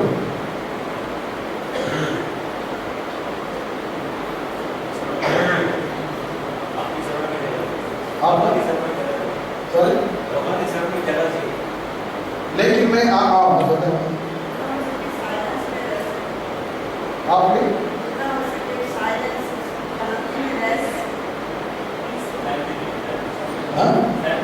शांति, शांति। लेकिन आप सब एक वर मांगते हैं जो आपको भी मालूम है।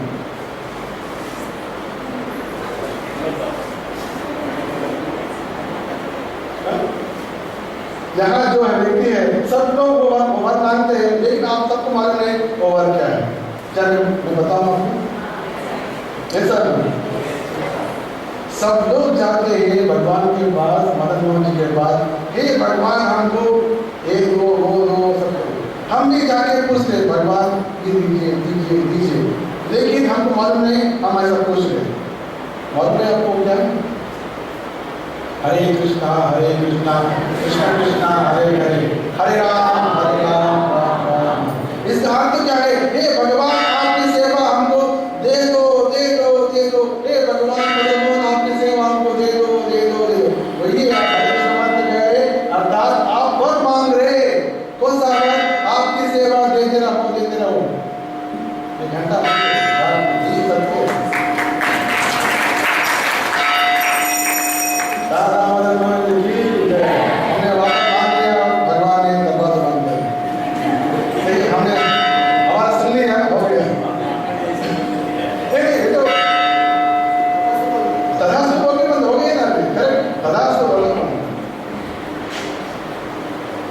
भगवान से मांग रहे, लेकिन हमारा मांग अलग है, सभी जीवों का मांग अलग है।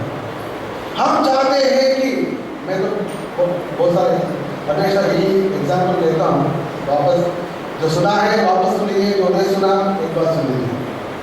जैसे एक इम्पोर्टेड कार एक मालिक के पास है, बहुत बार बोला था, इम्पोर्टेड कार है मालिक के पास,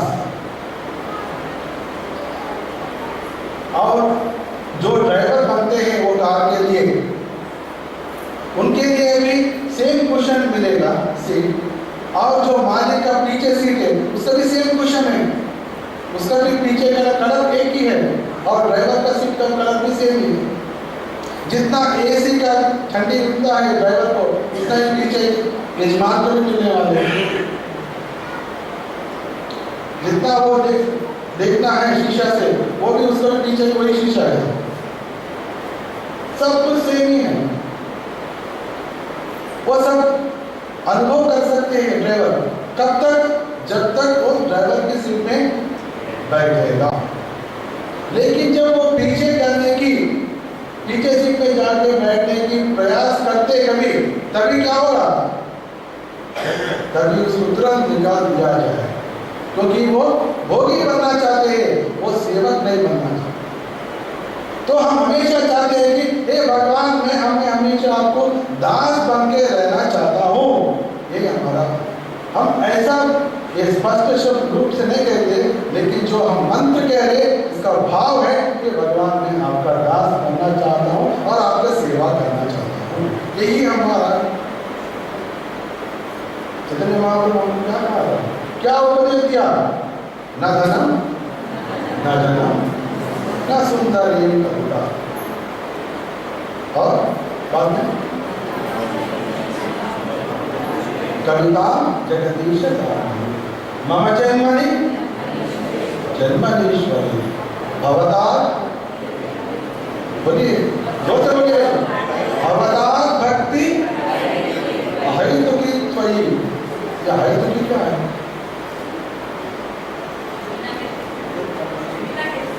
बिना भवतार भक्ति अहेतुकी त्वयि, आपका भक्ति दीजिए लेकिन इसमें कोई हेतु नहीं है। अहेतुकी अप्रतिहता यज्ञात्मा सुप्रसिद्धति, जो भक्ति हम करते हैं, जो भक्ति हम करते हैं कृष्ण का, वास्तव में वो अहेतुकी अप्रतिहता, इसमें कोई रुकावट नहीं है, साथ साथ में इसमें कुछ लालच नहीं है, कुछ उद्देश्य नहीं है। एक ही उद्देश्य है कि कृष्ण की कृष्णेन्द्रिय प्रीति वांछा, कृष्णेन्द्रिय प्रीति वांछा। जब ड्राइवर अंदर जाके बैठ के एसी टर्न ऑन करते, क्या उनके लिए क्या हमारे लिए? मेरा प्रश्न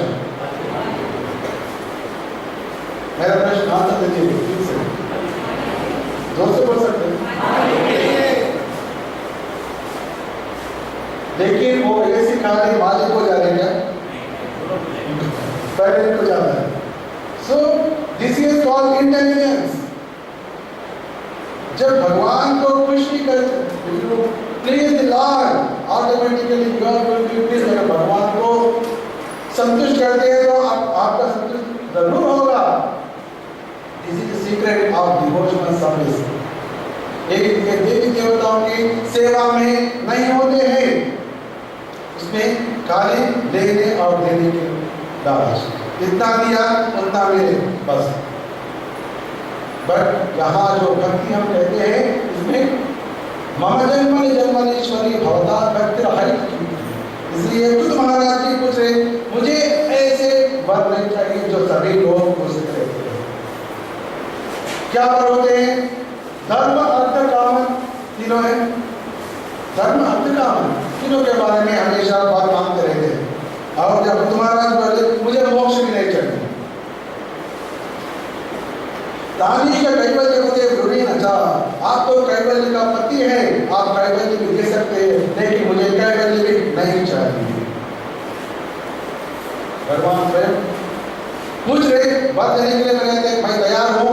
और यहाँ भगवान अवतार हम सबको दिखा रहे कि कौन सा वर मांगना चाहिए। हम कल भी सुना था, एक महान व्यक्ति भगवान का दर्शन पाने के बाद भी असंतुष्ट था। कौन था वो? जो हमारा, क्यों?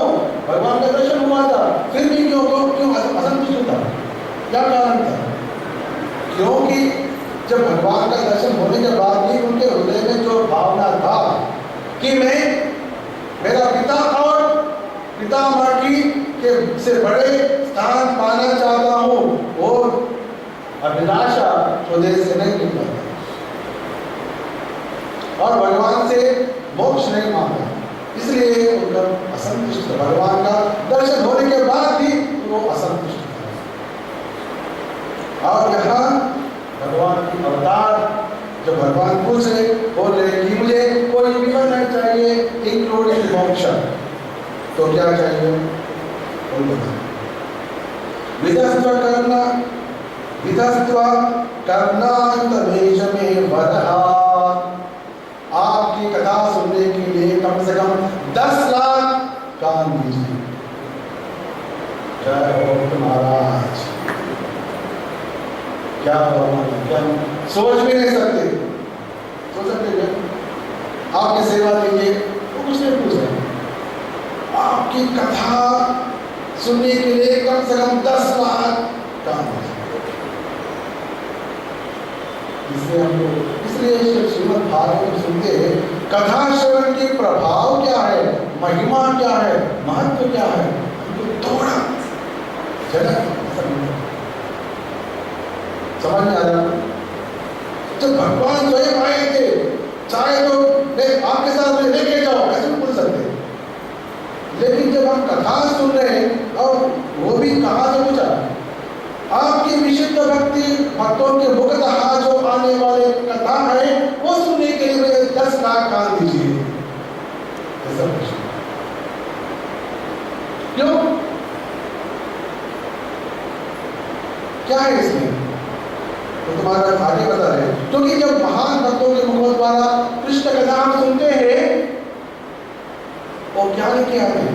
वो भगवान की चरण कमलों की जो रंग रहते हैं, वो लेके आते हैं हमारा ध्यान में आते हैं, और हृदय में जो भगवान से जो संबंध है उसको जागरूक करते।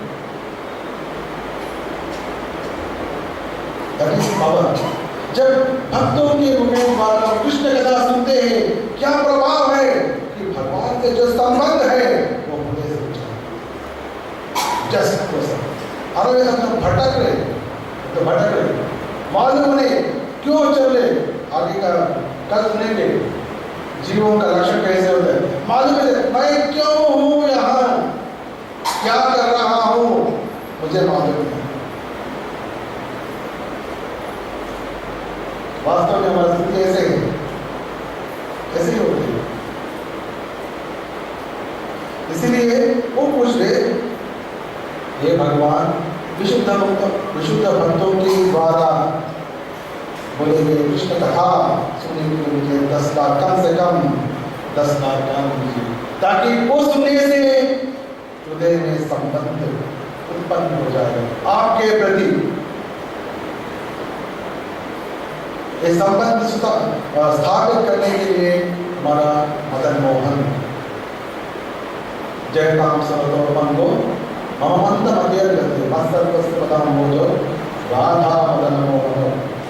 वृंदावन में तीन आराध्य मूर्ति है। राधा मदन मोहन जी, राधा गोविंद जी, राधा गोपीनाथ जी। पहला है राधा मदन मोहन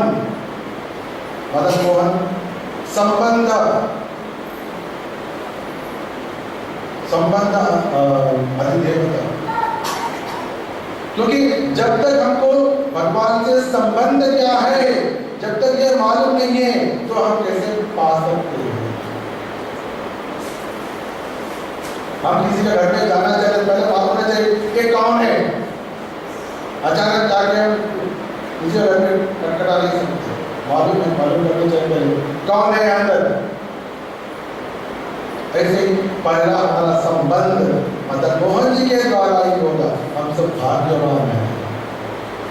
मदन मोहन जी की सन्निधि में भक्ति करने का हमको एक अवसर प्राप्त हुआ। ये सबको नहीं हुआ। सनातन गोस्वामी का प्राण धना Madan Mohan is always miraculous. बहुत सारे मिराकल्स करते हैं। मिराकल में चमत्कार, बहुत सारे चमत्कार करते हैं। आप सावधान से देखते रहो, कभी कुछ भी हो सकता है। कुछ भी नहीं, सभी कुछ हो जाएगा। सब कुछ भी नहीं, कुछ हो जाएगा कि चमत्कार हो जाएगा। 2 साल हुआ नहीं, लेकिन हजारों हजार आ रहे। क्या ये चमत्कार नहीं है? चमत्कार है। आगे बहुत होने वाला है, क्योंकि because he was established relation. So ये संबंध के लिए मदन मोहन वही बता रहे खुद महाराज, क्योंकि ये कथा सुनने से आपके साथ संबंध उत्पन्न हो जाएगा। और आगे बता रहे, और इससे हम देख सकते हैं कथा सुनने की महिमा वापस नहीं, क्योंकि हमेशा में वापस यही बार बोलना चाहिए। जैसे टीवी में अरे बीच में आते रहते हैं,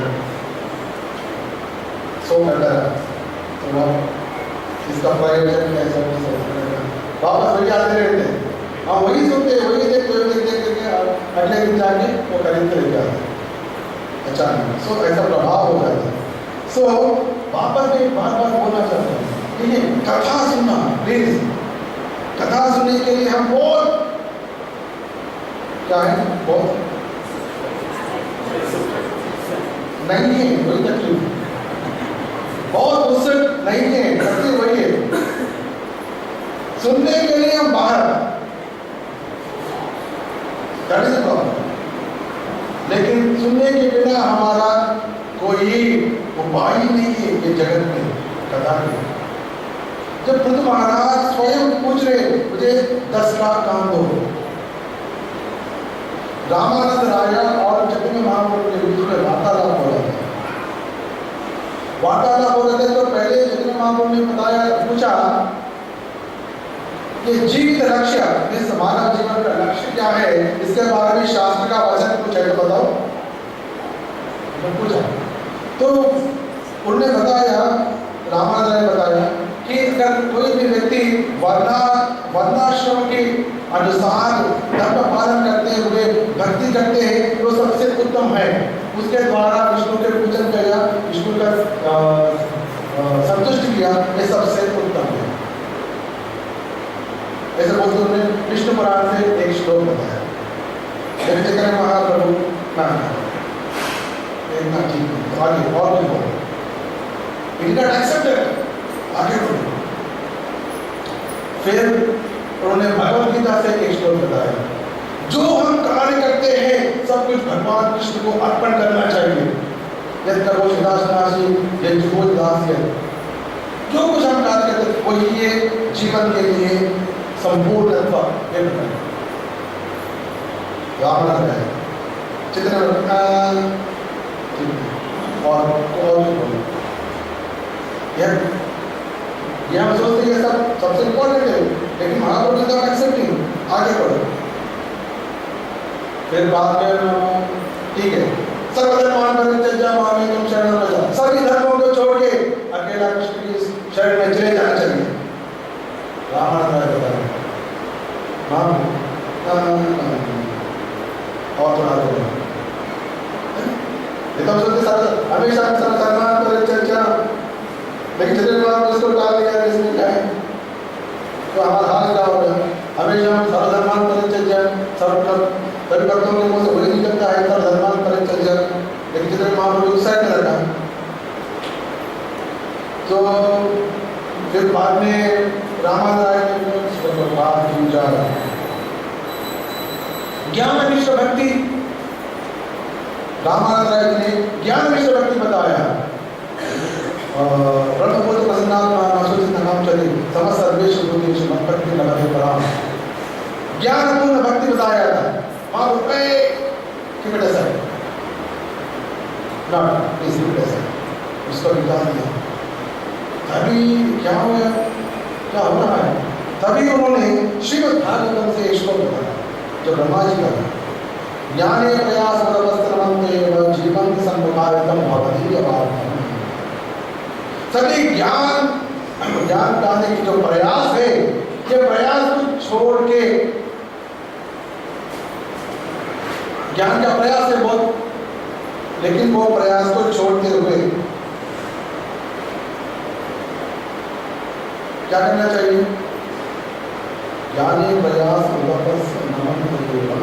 जीवंती सन्मुखारितम, भक्तों की मुख से भवती जब आत्म आपकी कथा सुनना।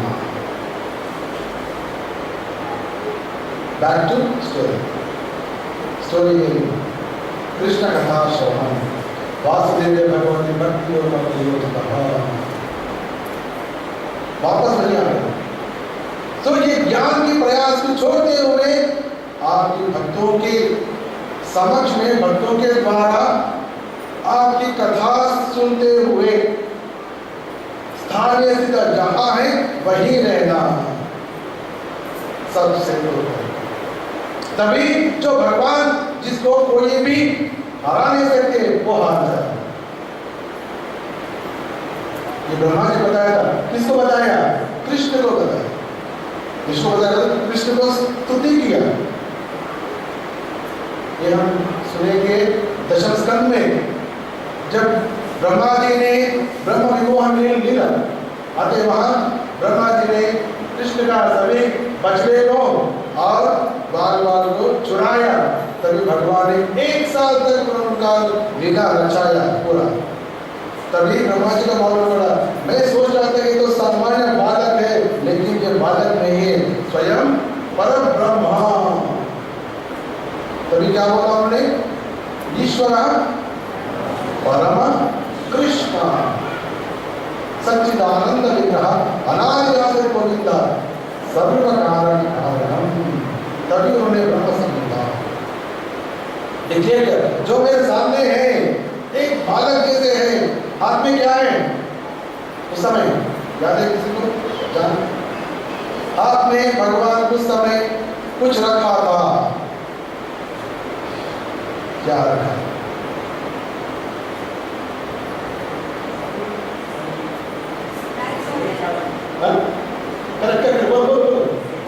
दही का चावल। अच्छा नाम है, दध्यन्नम, दही प्लस अन्न, दध्यन्नम। लेकिन कौन सा हाथ में, नाली में राइट हैंड। अरे बोले इनको खाना कैसे पकड़ना वो भी मालूम नहीं होता, ऐसा सोचा कोई देखा जाएगा, इस होल्डिंग लेफ्ट हैंड। हम तो खाना हाथ में कभी नहीं, लेफ्ट हैंड कभी नहीं पकड़ते, लेकिन भगवान सामने लेफ्ट हैंड कैसे पकड़ते।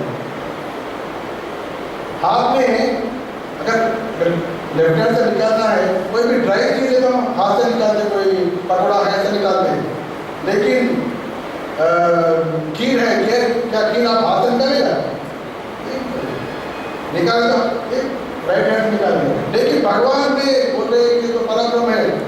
टाइम से सब पकड़ रहे क्या चाहिए, दर्द लेना पकड़ कैसे भगवान हो सकते, ऐसे ही सोचा था पहले ब्रह्मा, लेकिन बहुत बहुत मालूम पड़ा कि स्वयं परब्रह्म है। इसलिए उनका पूरा जो गलत फहमी है सब निकल गया। कभी बता रहे ईश्वर परम कृष्ण सच्चिदानंद विग्रह अनादिराज गोविंद सर्व कारण कारणम।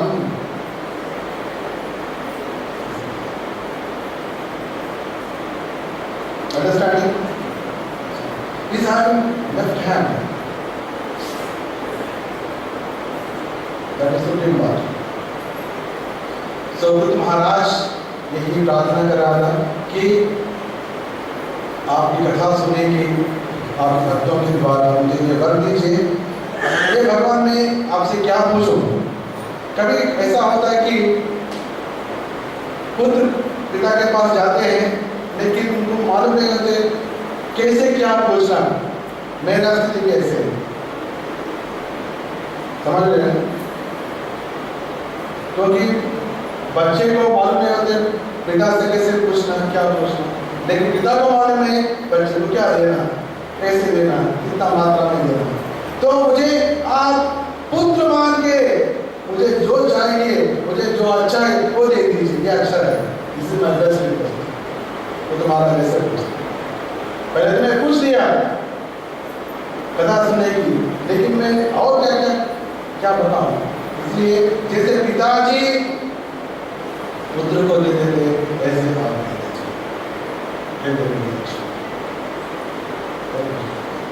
कभी भगवान ने उनको आशीर्वाद दिया, मैं भक्ति रस्तु, मेरा भक्ति आपको हो जाए हमेशा।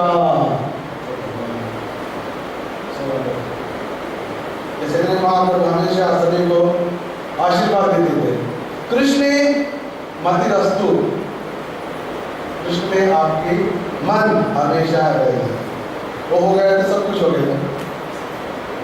वही तकलीफ है। जैसे भगवान कहते हैं भगवद गीता में,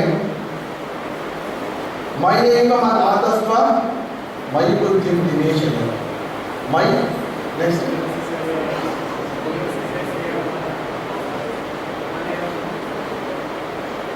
निवसिष्यसि मय्येव अतः त्वं न संशयः। दो चीज है हमारे, हम और भगवान के भी दो चीज है तकलीफ देने वाला। और मैं आपको बोलिए आप ना, मन और बुद्धि, करेक्ट, मन और बुद्धि दो तकलीफ वाला है। क्योंकि ये मन बुद्धि पार करने के बाद आ गया आत्मा, ऐसा नहीं, ऐसा मन बुद्धि को चढ़ने के बाद आ गया आत्मा, आत्मा से भगवान का संबंध क्लोज। लेकिन वहां जाने के लिए बीच में मन और बुद्धि, इसलिए भगवान बता रहे पहले अर्जुन, हे अर्जुन मय्येव मन आतस्व, आपके मन में, आपके मन को जो है मुझ में लगा, और आपकी बुद्धि में मुझे प्रवेश करना।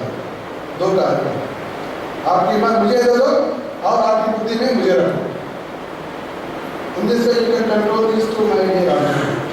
तब ऐसा दो किया तो तू हमेशा मेरे साथ रहोगे।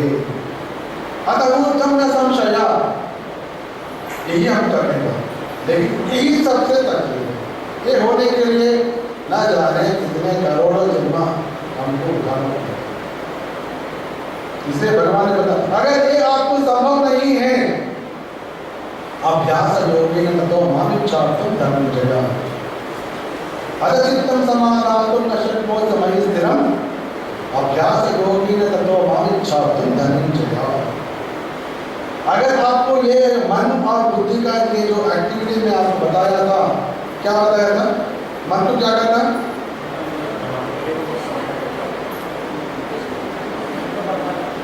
मन को भगवान ने, और बुद्धि भगवान को बुद्धि ने। अगर ऐसा करने के लिए आपके पास क्षमता नहीं है, वो तो पता है, सबको मालूम है, भगवान को भी मालूम है, इसलिए दूसरा आयोजन किया। अदचित्तं समाधातुं न शक्नोति मयि स्थिरम्, ऐसा करने के लिए आपके पास क्षमता नहीं है। अगर आप ऐसे बोलते हैं हे अर्जुन अभ्यास योग मामी चातुर धर्म है। अभ्यास योग आप पालन करते हुए मुझे प्राप्ति करने की इच्छा उत्पन्न करो। ध्यान से सुना है सब लोग? ध्यान से क्या सुना? हाँ बताने जरूरी इंपॉर्टेंट है। बात नहीं सुना रहा, मैं आपके लिए बताऊंगा वापस। भगवान ये बता रहे हैं, अगर ये मन और बुद्धि का ये सब कहानी आपको मालूम नहीं होता है, समझ में नहीं आता है, नहीं कर सकते हैं, तो ये अर्जुन भक्ति योग साधना, भक्ति साधना अपनाते हुए मुझे प्राप्ति करने की इच्छा उत्पन्न करो। अर्थात जो हम साधना भक्ति कर रहे हैं, साधना भक्ति क्या है? जब करना, मंदिर में आना, कृष्ण कथा सुनना, कृष्ण प्रसाद पाना, भक्तों की सेवा करना, तो सो मैनी डिवोशनल एक्टिविटी, ये सभी को हम कहते हैं भक्ति योग साधना, साधन भक्ति। ये सभी साधन भक्ति का मूल उपयोग, मूल उद्देश्य क्या है? माता इसको बोल ना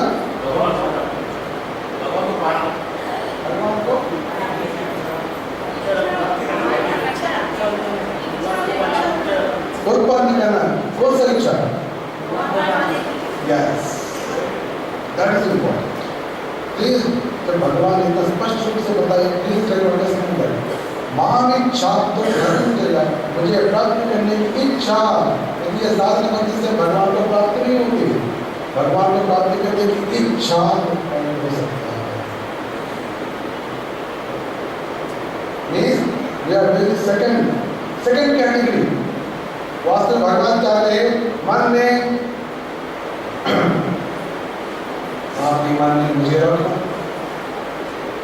नहीं आपके मन मेरे में रखो और मुझे आपको भी। ये भगवान चाहते हैं, हम नहीं कर पाते, सभी जीव नहीं कर पाते, इसलिए भगवान बोले कम से कम नेक्स्ट डू दिस साधन करते। सो हम देखो, हम we are doing 16 rounds of japa, we are doing ekadashi, we are doing so much in this, कुछ नहीं, this सेकंड है, भगवान सेकंड ऑप्शन कर रहा है। ठीक है, हमें 30 साल से कर रहा हूँ, 50 साल से कर रहा हूँ, क्या भगवान को प्राप्त करने के लिए इच्छा उत्पन्न हो गया? नहीं हुआ, then waste। ये सब करने का उद्देश्य भगवान को, कृष्ण को प्राप्त करने की इच्छा उत्पन्न करना। ये भगवान की कृपा से, गुरु की कृपा से भी। तो बुद्ध महाराज का यही पूछा था कि भगवान, मैं तो पुत्र जैसे हूँ और पिता जैसे, आप आशीर्वाद दीजिए मेरे लिए अच्छा होगा। तो भगवान ने पूछा, मैं भक्ति अस्तुते, मेरा भक्ति आपको हो जाए। और भगवान चले गए और बुद्ध महाराज भगवान चले जाने के बाद क्या किया, हम कल सुनेंगे। हरे कृष्ण। श्रीमद् भागवत राज की, बुद्ध महाराज की